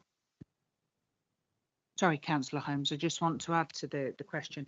We actually raised, as the Safer Melton Partnership, over the summer, an issue arose actually in one of our rural communities over in Bottisford. And when we actually looked at the data, there hadn't been a single report into either the police or to the community safety team. So it became very evident that we have every confidence that the people of Melton understand what the Safer Communities team are doing and the results they're getting. But that's if you're in the town. And if you're in those communities where the enforcement action has perhaps taken place, having been out to the area with the councillors for Bottisford, it was clear that they were aware that there perhaps hadn't been reports coming in, that there had been behaviours over there that was antisocial behaviour and criminal damage, but they hadn't even been reported to the beat officer, who's really proactive over there. So as a result of that, we've identified that we need to be doing some more encouragement to the parish councils to actually instil in them the confidence that our town centre communities have in the services that the teams offer. So I'm actually attending Bottisford Parish Council, I believe early October, to brief them on the funding streams that are available for them to bid for from the PCC's funding streams, and also to talk about the service of the team and introduce their roles and how the collaborative working can benefit them. Thank you for that. Councillor Holmes. You mentioned with young people in the summer you'd had football matches and you'd had various things. So where do you get money from central government for that, or yeah, carry on and I'll finish when you've. No, so that was part of the keeping the town centre safe. There was no funding for that. Literally myself and Katie liaised with our healthy and active team, and through the kindness of them engaging with us, we put something together and we advertised it on our comms social media and put some posters up, and we ran it ourselves. So it was just officer time, but sadly no funding. Right. Yeah, I mean, that's really interesting, because one or two people here wouldn't even been born. But in 1998, I was mayor of the borough, and we called it Give Youth a Chance. And we actually got the first skate park down there. It has been added to, but with the town estate, we actually managed to get that. And I noticed that young people, they're always there, aren't they? You know, and it's something that I think, and the work that you obviously do in the town is great. And does it make a difference when you engage with young people and just talking to them? Because I've done that times and asked them if they, you know, we're all right as far as, I think, quite a lot of rural kids go to young farmers clubs, and they go to youth clubs, they go to scouts, they go to, you know, whatever. But I know there is a dearth somehow in the town, there seems to be. I think there is definitely benefit for speaking to young people, because the majority of young people just want to get on with their lives, have fun with their friends, and do what young people do. I think speaking to them, understanding their concerns and what they actually want. I know when we do speak to young people in Melton, they often tell us there's not much to do and they get bored. When they told us that and they wanted to access the skate park, we went about and got them some lighting. We had the skate park, as you can see, it had graffiti on there to give them some ownership of that as well, which I think has been well embraced by the young people. A bit like the Fairview Graffiti Project. I know these are only small gestures, but these are things trying to make it more vibrant for our younger people as best we can. Obviously, we have limited resources and limited money, but there is definitely value to speak to young people and getting their opinions and their views. That, I mean, they're going to be the generation that come up. So to support them is the best way forward, I think. Forgive me, Councillor Pritchett, then Councillor Gordon. Thank you very much, Chair. Got a question and a comment. Should the public be reporting dog fouling on the antisocial behaviour system? That's the question. Then I've got the comment. Yes. Thank you. I didn't know that. Yeah, the comment. Up and down the land and locally, it's always going to be the case that when you get a concentration of people in urban and the nature of some of the estates, you're going to have the more prioritised need compared to smaller leafy villages. I think it's a very good report, very well verbally illustrated. What's lacking in this report is at the front is a sort of setting the scene about the low number or whatever comes from the rural, how it's dealt with, and how you've actually got to the priorities. It launches straight in without setting the scene on the priorities. And there are one or two things in the rural, you know, you've only got one or two problem families in a small area.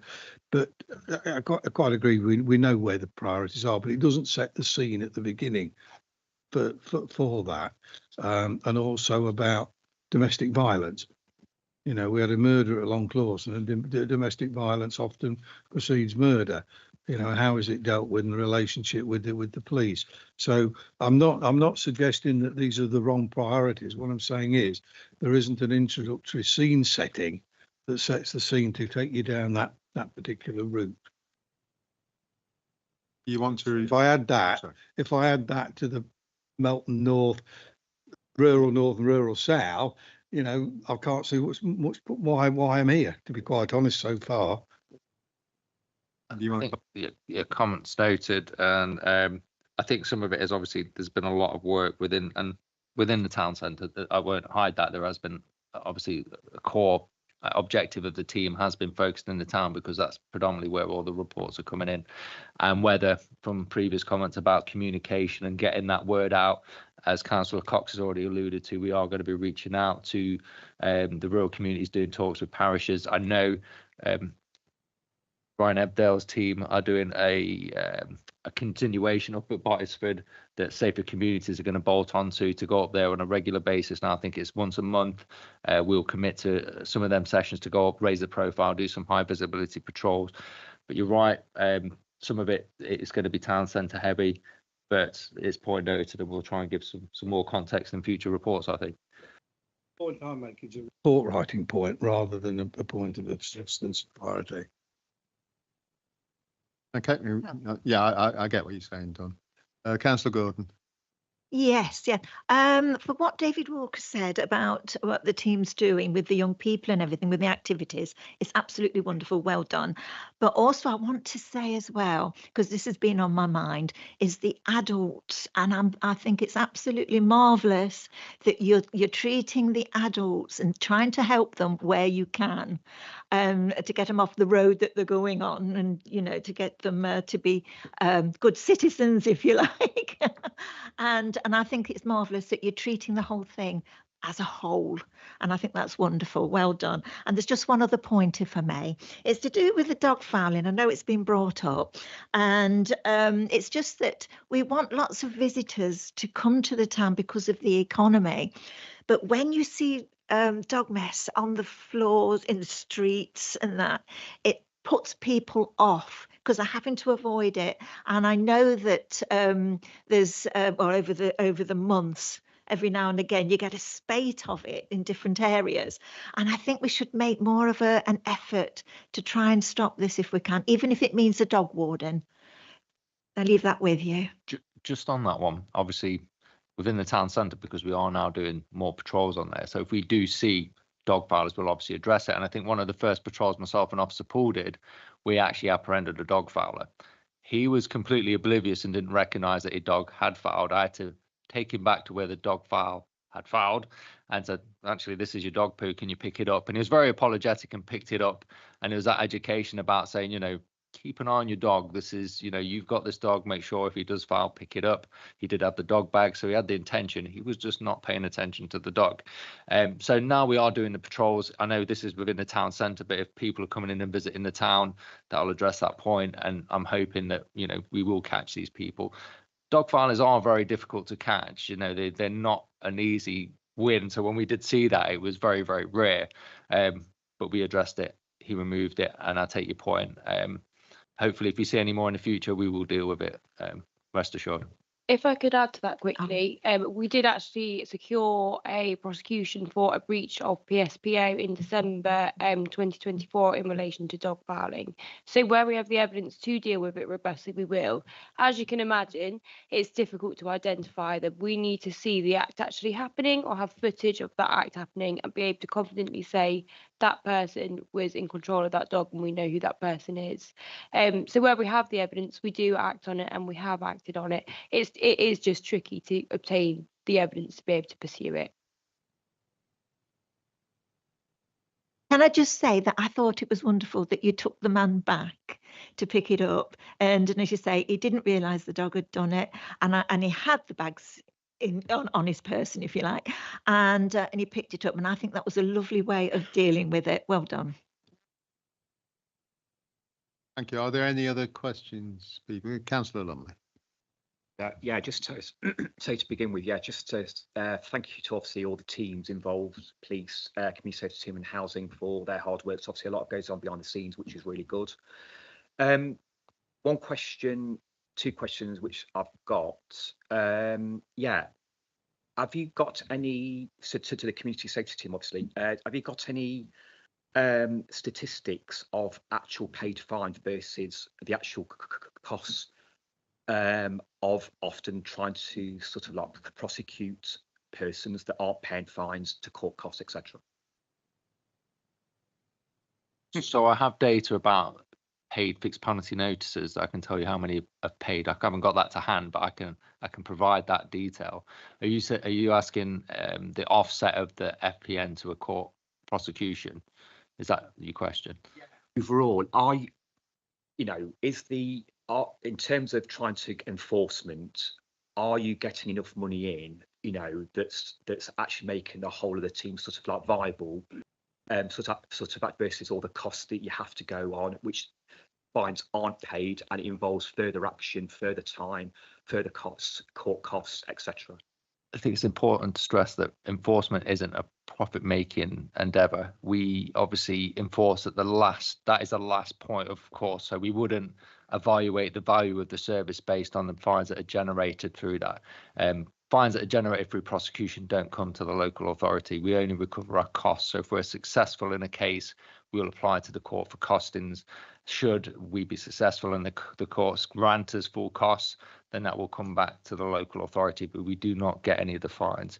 In respect of fixed penalty notices, the council will get the fixed penalty notices that will feed back into the service, but depending on what the FPN is issued for, such as littering, dog fouling, that from central government, it has specifically what you can spend that on would be back into back into the public as environmental improvements and things of that nature. So it's not seen as a revenue benefit making scheme, nor should it be, because you don't want to incentivize officers to give out fixed penalties willy-nilly. We only give out fixed penalties if we're confident that offence has been met, and if they don't pay their FPN, we will prosecute. You get down the road where you issue FPNs on loose information, they don't pay, you don't follow it up, they become worthless. So I hope that answers your question. It is definitely not a team funding exercise. There are, Councillor Lumley, can I just say there are guidelines on how much in terms of setting the fixed penalty notices also, but I agree with David also. What you have to consider is that you don't want to drive behaviours in making fixed penalty notices, for example, a motivation for something, because ultimately our values are getting to the root of why people offend, and sometimes it is that balance. Something might cost you more, but it sends a message around zero tolerance on what we can tolerate or not tolerate. So it's constant balancing act is what's best for that person, what's best for the circumstances that we find ourselves in. I mean, just to let you know, I mean, I'm pro fixed penalty notices. I'm not anti it. I just wanted just to see if, you know, with the whole of the role, certainly when the roles were created a few years back, it was actually dependent on, you know, we actually got some money coming in to pay for it. So I'm actually pro enforcement with payment, but I just hope that people are paying these fines and it's not just a constant, you know, sending letters out and, you know, no one's paying, and then it's just more time and effort. And we do have a decent pay rate, to be fair, and I can send you some data on payment if that'll help. It's also not the highest thresholds that we've, and that's a deliberate decision that we've made, that we don't set it at the highest bar, because if you put a fixed penalty notice, and given the people that would be paying those penalty notices and their complex lives that they would have, if they're not paying and you're chasing the courts, it inevitably costs you more, and it's not actually going to resolve the problem. So that's where the kind of balance comes in as well. Are there any other questions people want to ask? I have just one, and that's about the CCTV system again. And we've got a graphic that shows us camera usage for incidents, and not surprisingly, you know, quite high numbers for the town centre areas, and then a diminishing number as we get down. And I'm very pleased to see on Greaves Avenue, which is in my ward, it was only one incident in this recording period. And the question isn't, you know, my first thought was, well, could those cameras be better positioned elsewhere? But then my second thought was, is the existence of cameras in the areas where we're seeing quite low incidents a factor in reducing incidents? And if so, are there other hotspots we should be looking at in the town that could similarly benefit? I think obviously majority of the cameras, we are bound by current infrastructure. So in order for us to place cameras in other locations, we would have to then start to looking at different parts of the infrastructure. We can tag them onto buildings and things of that nature. But the existing system is because we had current infrastructure that went on there. It does provide a bit of ring of information around the town centre. So whilst you're always going to have less on the outskirts, it actually, if you're following somebody into the town, that will probably be your first trigger point, and it just feeds into that. But predominantly, as you said, most of the incidents are on the town centre bit itself. but they'll be able to follow them in. So it's beneficial. We can include more cameras over time if that's something that the council want to do, depending on budgets and costs. But we have to consider the infrastructure into that as well. Equally with Greaves and a bit further out, it is linked via 5G or 4G, which is quite expensive. So it's not them particular cameras aren't monitored 24/7 because you couldn't do it because of the costings of the 4G, whereas the ones in the town centre are because they are through the central system, which doesn't rely on that part of the connectivity. If you were to put the connectivity on Greaves, as for instance, you would need to invest into connections, which it starts to get a bit murky. You've got buildings that are blocking signals. You can do it, but it's going to come at a cost. So at the minute, we did the system, the most cost effective and most effective systems we had for the budget that we had. Over time, we can add to that. Certainly, it just depends on obviously costings. Yeah, thanks. So you don't need to remind me about the poor mobile signals in that area. Right, if there are no other questions, I'm going to move us on to Doug Strother. He's very patiently sat waiting, and he's going to give us a brief summary. And I'm not just saying that because I think I heard the same presentation last week for the Landlord Assurance Board. So over to you, Doug. Yeah, I'll kind of keep this brief considering time. So housing and tenancy services has been through a bit of a change over the last 12 months in particular. So some of the key changes we've made to the team in kind of addressing antisocial behaviour is that we've gone from 3.5 officers to 4 permanent housing officers. We've also got some additional admin support. So we have 2 full-time admin support behind them. So the admin support is kind of the critical thing for us, is it allows them to take the admin off for the officers and get the officers out into patches and out into areas where we want them to be. So that's kind of been a real kind of critical thing we've done. The other thing we've also done with officers is we've looked at their patches and changed where their patches are. So we've still got the borough as it is, but we've changed the areas we work. So a lot of them have now got new patches, new areas that they've not worked in, which is really, they're kind of enjoying that part. We've also cut up town centre, where we know we've had particular high demand on our officers' time. One in particular was having basically all of town centre, so all of New Street, Beckmill, all of Bentley, all that side of the town, which is very high demand, but also a lot of flats. So you can imagine it also drives a lot of other work for them. So we've split that up between the officers and they've got a better spread of that area as well, which has been kind of beneficial. We've reviewed their job descriptions. So we have made it more prevalent around antisocial behaviour. We've changed the kind of a lot of the wording and kind of their focus. So they're more focused on consumer standards around the antisocial behaviour, about their communities, their blocks, their neighbourhoods they work in. So that's a real focus for them now, and kind of making sure that that collaborative partnership is actually in there. So it really kind of drives it forward for us as well as managers to be able to keep an eye on. Next slide, please, Aisha. As David's already alluded to, and Aisha, we've also moved to eSINs. So the plan had been some time ago for us is that we use NEC for our housing services team. We were going to use the ASB module for that, but we decided actually we would, when eSINs came on board, that it was going to become a borough-wide and county-wide system that we could use. Actually, it's something we've kind of decided not to go down the eSINs route. It didn't give us what we wanted, whereas not eSINs, NEC route, and we decided to join David's team on eSINs as well, which has been really productive and really kind of beneficial for us. One of the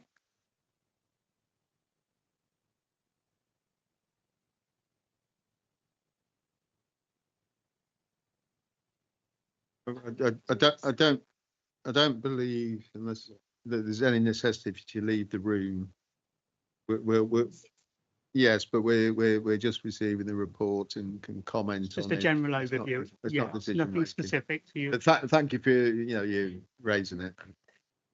But yeah. So as we were saying about eSINs, we've moved to that as well. And one of the key things actually eSINs allows us to do is actually we open our cases directly to the police. Doug, can I just pause you for 1 second? Sorry. Linda.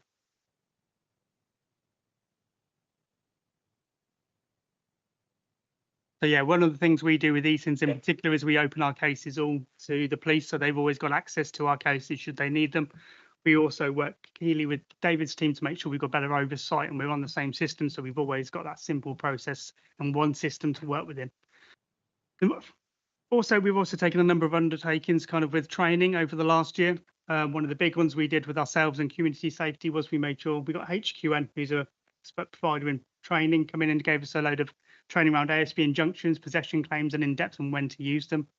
We've also done some training ourselves within the team about the policy and processes that we work within, so they're really clear about, you know, how to implement the policy through the process, and also where we have learnt from, like maladministration to the ombudsman. So we've really highlighted where those things have really come up in those cases, so that hopefully we don't fall down on those cases going forward. We've also done it with customer services, so they know what is and what is an ASB, so they can understand and deal with it hopefully a lot better at the first point of call. And we've also kind of agreed a new kind of training referral pathway with our community safety team, which has been really good.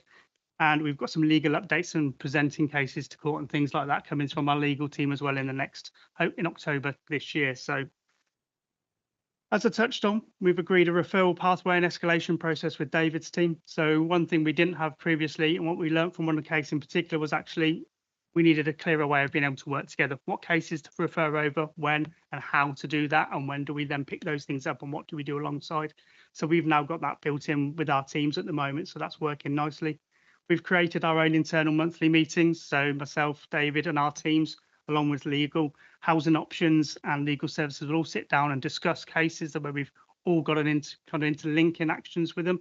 So we'll talk about the cases, what can we do, and if there's severe cases that are going on, we'll often take them away, and then leads me nicely into my next one. We'll have case reviews around what do we do next, where do we go next, and we'll get other partners with the police and people like that to come in and work with us on those. We also look back at our cases now where things haven't always gone so well. We'll come away and we'll have a kind of bit of a debrief and have a look at our cases and kind of say, this didn't work so well, we could have implemented here. What can we learn from the cases where we didn't do so well? So we always are learning and always continuously improving on our antisocial behaviour. So that's a real positive and benefit that's come from us.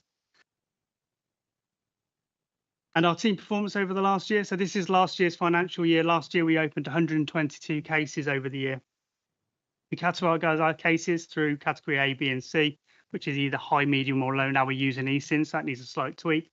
But they kind of are linked to different kind of levels of crime and kind of incidents that we're doing. So there's a bit of a breakdown there of what those cases relate to. And on the next slide, we've also got our Q1 performance of what that looks like at the moment. So while it looks like we've got 25 cases in Q1, you can see a bit more of a clearer breakdown, and this all comes directly from ESINs, which is another benefit for ourselves. One of the other things really good on ESINs for us is that we've been able to this year kind of identify more around our trend and do analysis around that. But also we're bringing in Senate satisfaction surveys. So once we've closed the case, we're going back to the reporters of antisocial behaviour to find out how well we managed, how was our case, process, what was the outcome. So we can start to learn more because we get regulated on our tenant satisfaction survey about where we are and how we're doing. And I'm pleased to report that in Q2, we're actually up 15.2% on satisfaction in ASB case handling. So what we're doing seems to be having an impact, and a bit like David saying, we're definitely starting to see numbers increase over the early part of this month, kind of June, July, August. We're seeing much higher cases, which is something we're seeing nationally as well. So we've had 30 cases open the last 2 months, which is, we've opened 25 in the first quarter. That's quite considerable. So it's showing that people are reporting more through to us. They're taking more action. They're kind of starting to work with us and kind of report the ASB, which is really positive. Thank you, Doug. Just in terms of the papers here, it's section 5.32 and 5.331 through to 3312 in the papers. It's a little bit of confusion. Are there any questions? And this is about the housing aspect of tackling ASB that members would like to raise.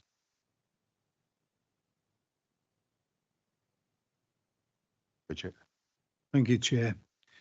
What is the responsibility of housing associations? Because we've got a number of new housing developments with housing associations taking on the affordable housing. Is there a legal responsibility for them to do what you're doing? Simply, yes. So they would have similar processes. They're bound and governed by the same legislation we are.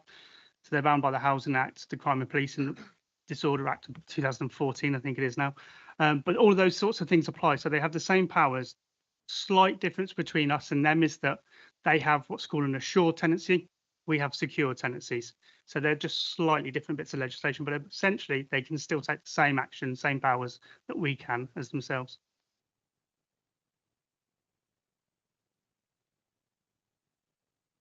Lumley. So this year I've been asked by people in my ward that have got issues with ASB with other tenants very close to them. Asked me to get involved, asked me to contact officers to try and get action on antisocial behaviour. There's been instances where it's just going ongoing and ongoing and ongoing. I've contacted my contacts, which I have to go through. The response I've had from officers in housing has been poor. I have to say there's been instances where there's been housing and it's the tenants which are causing the problems. They've got sort of areas that are that we've got sort of like green grass and it starts to grow and grow and grow. It's not been cut at all this summer. There's quite a few properties. There's been reports of sort of like rat infestations from this. Again, I've reported these back, to hopefully to give to officers. The response from officers has been very poor. Don't get any updates. I've even asked to meet housing officers in person about these cases, and they will not meet with me. They've even asked. I've even gone back to the tenants. The tenants who are complaining have asked me to ask them to call them, and they won't. They're not happy. So I think this area's got to have real action. It's all very well having a presentation, which by the way is very good, but these things have got to start. They have got to start to transfer into action, because what's happening is these cases. Councillor, I'm sorry. You need to get to a question because that's it's a comment, but the perpetrators it's going on and on and on. There's no action against them, and it's just causing the people that are complaining to keep complaining without any outcome. So that's just a comment of improvement. Thank you. Councillor Gordon. I don't know if this is relevant or not, but there is somebody that rides round on a motorbike and it's really, really loud. Now, they used to come, well, there's two of them, but one is really loud. And they used to go round and round, not just the estate, right round Melton. So the fact you've had a lot of complaints, I know that, and a lot of people have complained throughout Melton about these two young people. And but it stopped for a while. But now it's started again, and it was not quite last night, but a couple of nights ago, there was going round at 12:30. But they don't just come round once. It's all round Melton, and they come round 2 or 3 times. And I just wondered if there was anything that you could do about it, because I'm sure you must have done something. The police, must have done something when it was reported the first time, because it kept going on at 3 o'clock in the morning till 3 o'clock in the morning. And but at the moment it's about 12:30. But it's not so often, but it still happens, and it's so unfair on people that are woken up in the middle of the night. Expected a housing question, sorry. Obviously it's an individual case, so I'm not aware of that particular case and what's happened, but if it's put through and reported to us, we do deal with it under antisocial behaviour, and we do have some policing powers under section 59 of the Police Reform Act, where we can seize vehicles that are causing a nuisance, antisocial or inconsiderate behaviour or driving related to that vehicle. So we do have powers, and again I'm aware that our Safer Streets team, our new super duper Safer Streets team, have dealt with noisy motorbikes quite recently. So whether it's one of the same, I don't know. And also just to let you know as well, because I know this is a bit of a bone of contention, it's something I never mentioned, but the Chief Constable, so Dave Sandall, visited us today and gave us a real positive update on his investment in neighbourhood policing, which was really good. But he's got the autonomy to change the powers of PCSOs, increase them or decrease them. So all their powers are sort of powers that are set within the Police Reform Act, and then Leicestershire Police chose which powers, and one of them now is around seizing e-bikes. So our PCSOs are now going to have the power to seize e-bikes and e-scooters, which I know is becoming an increasing problem as well. So I hope that's okay, and sorry I didn't know that particular case, but I sort of just put that in, so you answered that really well. Thank you. back to housing. Are there any more questions specifically about the update from Doug on the housing approach on ASB? Okay. Does that bring us to a conclusion, Aisha? Unless there's any other general questions for that you might have missed, it's yeah. So one final opportunity about any issues raised tonight, if people want to either ask additional questions or make observations. Two hands. Richard. The extra funding that your team's got, there's 5 years. So how many in your team on the on things? 4 of us. 3 permanent and 4.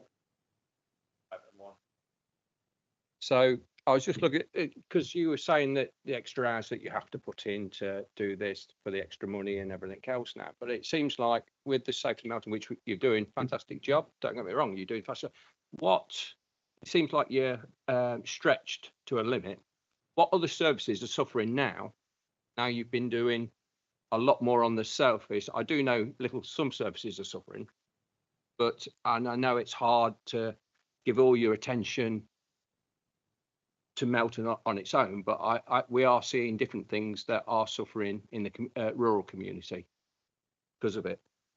So obviously we have to prioritise where so for this year it's been exceptional in respect of the closure orders that we've done, so a lot of officer time has gone in naturally to service that. So yes, some other areas wouldn't have had as much attention as what they would have had in previous years for the very nature of what we had to deal with, and as you say, we've got a very small team, so you might have seen a little less activity in respect of rural engagement or dealing with some of more minor environmental crime issues. Obviously, we do try and service as much of the areas as possible. We do cover quite a wide remit of environmental crime and antisocial behaviour. It is a big old area.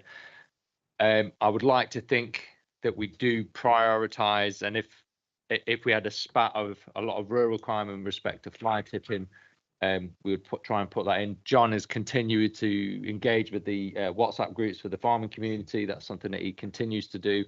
So he would still do that. He has limited resource. It is just John and some of the other officers will try and do that, but it is quite difficult sometimes. Yes, it was mainly for John really, because I do know he's pushed real short, and fly tipping incidents and stuff like that, which you've just mentioned, and that which is a big concern in the rural community.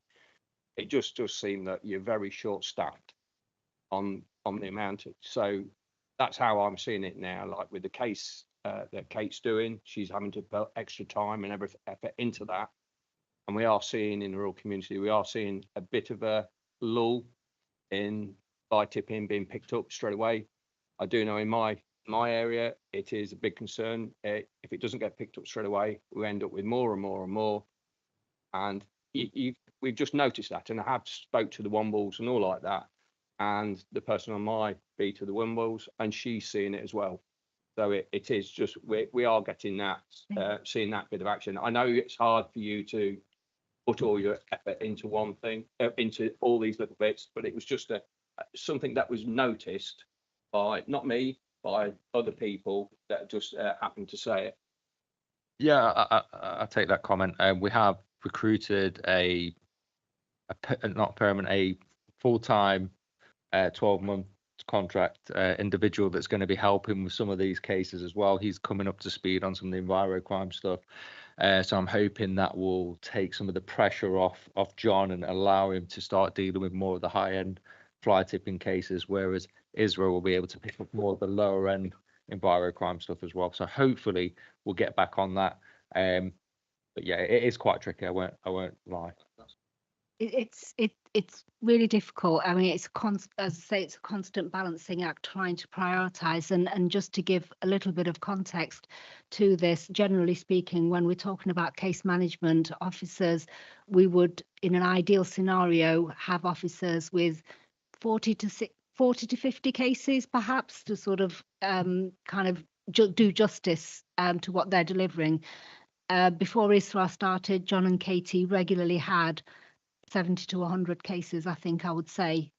So can't dress this up. It's an incredibly constantly difficult prioritisation act. But if there is a particular issue, if things, it's not that we would ignore fly tipping. It's I guess what we would look at is where we would focus our proactive efforts. However, if there is an issue in particular that you think is escalating and we really need to focus on it, then please do get in touch with myself or David, and we're happy to talk it through with you. John, did you want to come in as well? Yeah, I'd just like to say as well that myself and Isra are still going out and looking at the fly tipping, but I do agree with the councillor's comments. There does seem to be a slight delay in actually when that fly tipping is cleared. And I'm not sure if it's that what you meant or not, because I am going out, Isra is going out, but there does seem to be a little slight delay from when we're reporting that fly tipping to be collected from it actually being removed. I can't give you any answers why that is. It's a completely different team. It's not, I don't like pick it up. I asked waste management services to collect it. Yeah, it was just that there was one incident that was left near us and it was reported, and it was, we reckon the rubber gloves and all the cleaning fluids and that would come from a nursing home that probably from Grantham or another area that had come down that way, and they just saw a bag of rubbish was there. Next minute, there was all these rubber gloves and everything else being blown around and stuff like that because someone had gone into the bag to have a look, what's in here? And it was scattered. And that was within 2 days. And the rubbish had been reported 5 days, which I know because I spoke to the person that had bagged it. And that was just a concern on my side, that's on the lane that I live on. And then you spoke to the person that does the bagging and stuff like that. And it was getting, yes, there is a problem. We know John's absolutely rammed with other things. He's not responding as much, but he's probably looking, but you're just that busy doing like the streets and everything else that I honestly think for the rural thing, they need that extra officer just to help them out, because it's just getting to a stage that things are getting left. But that's my own opinion. Thank you. Councillor Pritchard, did you wish to add something? Made some notes from the earlier point about the rural north and rural south crime. Some of the things on the list would be the farm crime, speeding, car accidents, drugs and alcohol, crime and accidents at festivals. There was a survey from officers 6-7 years ago, so it's going back some time, that they were talking to the public and they considered road safety a safer communities issue. So you've got things like with concern in villages about school parking, school drop-off point, the road design, where numerous accidents at certain crossroads and such like. There is occasional shoplifting, abandoned vehicles, untaxed vehicles, so the off-road vehicles. There's quite a long list of stuff that they're actually dealing with.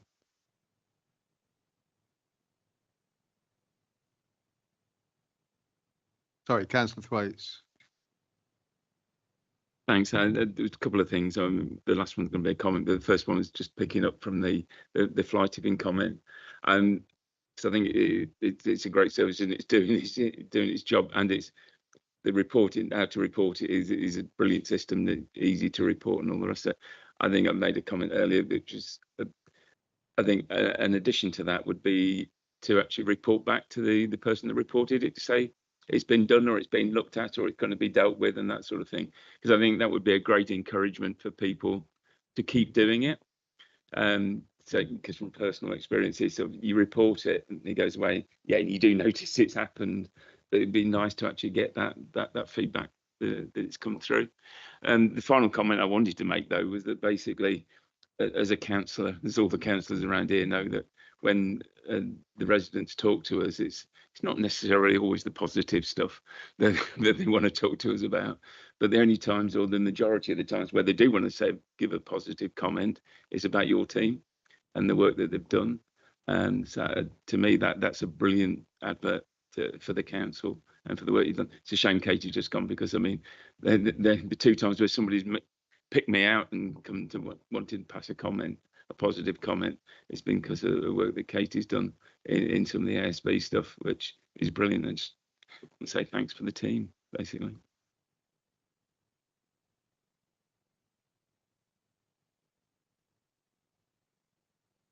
I know. Gloomy at that end. I can't always see Sarah. Yeah, Sarah. Come.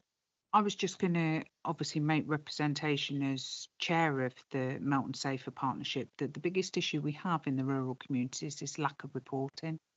We're quite good at anecdotes amongst communities and communities sharing information with each other. What we really need help in is people reporting it in. I know for a fact that this team, they are stretched, but also this team are really stretched as well. But what they do respond to, and I certainly know what Inspector Richardson does daily, all of his duties is check what crime is happening across his area. And my encouragement and my plea is encourage people not just to tell us the anecdotes of, oh, I saw this, or that suspicious car, or this. Report it in, because it's when you report it in, we get those figures, and then resources get allocated, certainly in the police and in the team here. If we start to see hotspots, then they will be acted upon, and that's where the working groups from the Safer Melton Partnership come, because if we see an emergence of an issue, at the moment we've got an emergence of an issue around youth crime. That was called within days, without me as chair being involved, but I saw the team and the police pull together very quickly with education establishments to do the work around the young people involved. If we become aware of an issue in the rurality, and also as councillors, it's not just necessarily the frequency of those things. If something happens in your community that's of real concern to the community and might not be happening as frequently, that might carry more weight just because of the impact it's had on your community. And I'd encourage you to report it into both teams, and then it will be raised up. And anything we need to do around that, as I've said, I'm coming out to one of the parish councils because we're noting they're not tapping into funding either that's available. We will do that work. Thanks, Chair. Yeah, great what they're doing, but it's a bit like I was saying. We do have on a group that I'm on. It's a farming one, which is a WhatsApp group, and John knows it, and I don't know whether Darren knows too much about it with the group that we're on with Matt Houghton. So it's really, really good because we put something down there, and the first thing they'll say, report it in 999 on a serious crime. And so you ring up. Well, there was one issue today. I won't go about it, but it took 3 attempts before there was a response, which that's not good enough really for me. Now, if it takes one person getting a high rate on a WhatsApp group because there's no response been happening because it rang through, that's not good enough really for me. But what the rural team's doing is fantastic, just calming the folks down, even on that page. And it's a bit like anything. John will know about it. He'll see it like fly tipping here, here, and here, mark it on there. And John says, can you ring it through? I did the same. I rang it through. I didn't even get a response back or anything. No one come to see the evidence. The evidence I got, I went down and confronted someone down in Bingham. I got evidence of through their Facebook page and everything else, confronted them. And I was still waiting for a reply from the rural team to come down. And I took it on my own duty to go there. I didn't take the material to them because I didn't know how they'd feel having 2.5 ton of rubbish dumped on their doorstep. And it was just one of those sort of issues. You don't know, you ring it in. If it doesn't don't come back to see you, like you're saying. It's hard to carry on, keep reporting things. And it's just one person, and a lot more others are doing the same. Could I just add?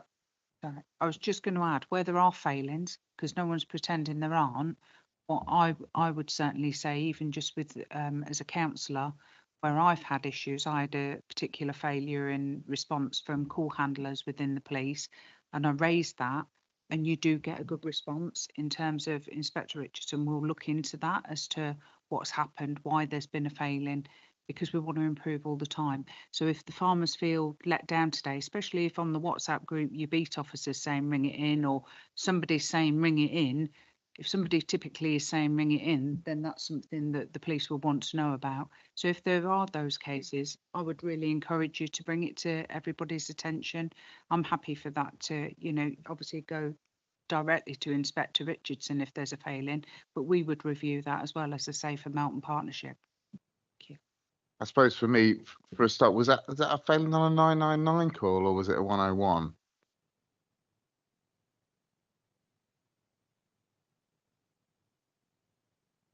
Right. Okay. Right. Yeah. Okay. So it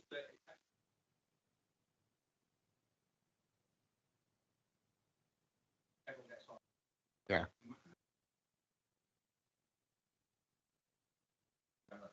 Yeah.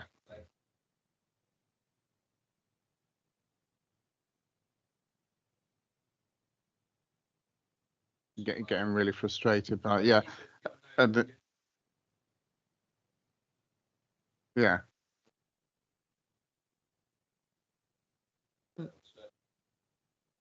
No, absolutely. Yeah, I mean, just a couple of things, and this is why we just trying to introduce as many reporting mechanisms as possible. We receive, well, over the summer, the calls that Leicestershire Police were receiving was between 15 and 1900 actionable calls a day. The 999 service is one of the best performing services in the country, and the 101 service, believe it or not, and I don't know how we keep it together, is still very efficient compared to others, but it's certainly not perfect. And if you call at the wrong time when it's peak demand, we are going to struggle, and that's why we have the internet.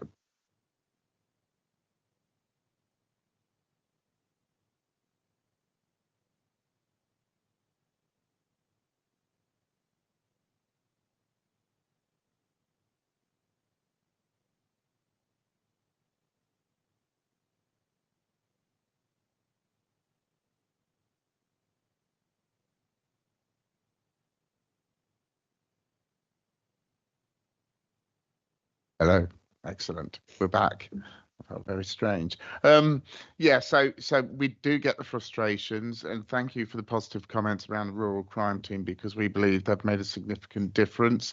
My only thing is, and I was thinking what you comments earlier on, how it felt very, very town focused this, and I think something we can take away from the police is just getting a bit of a page report dedicated to the rural issues, what the rural crime team are doing, and some of that data.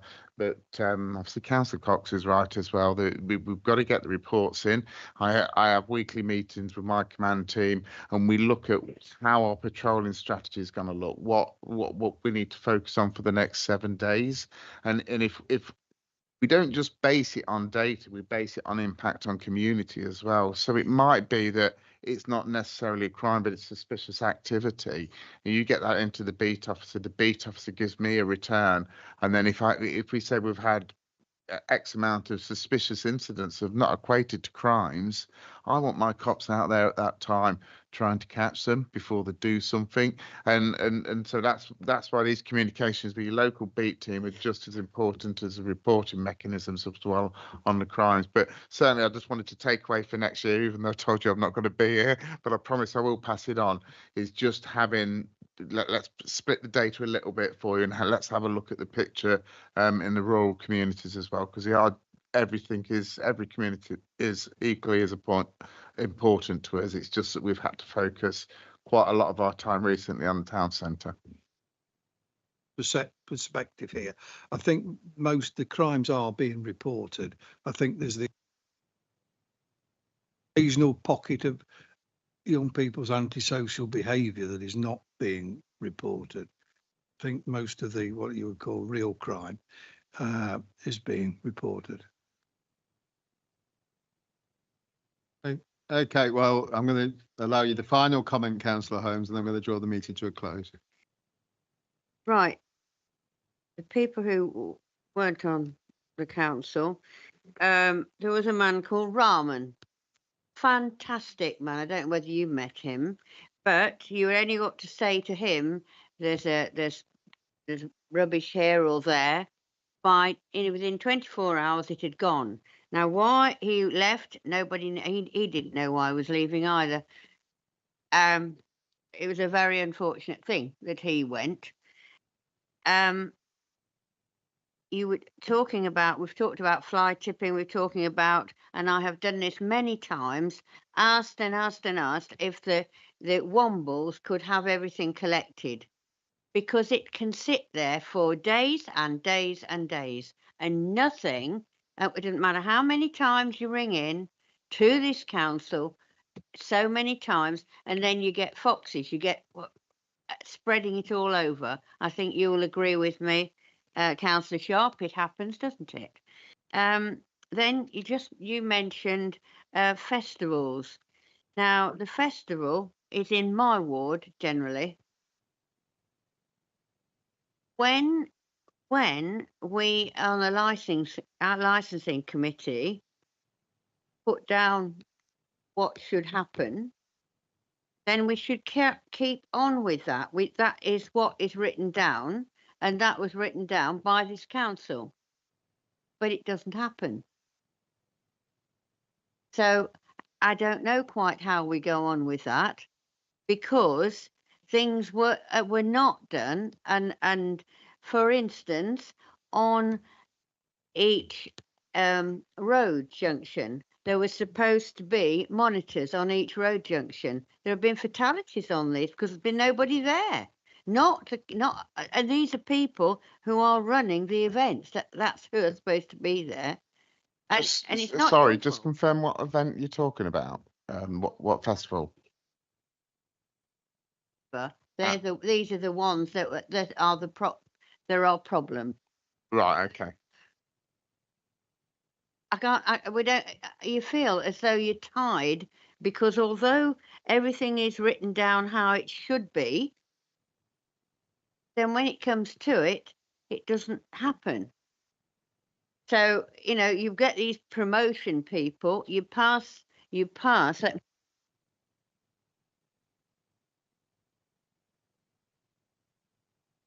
or whatever.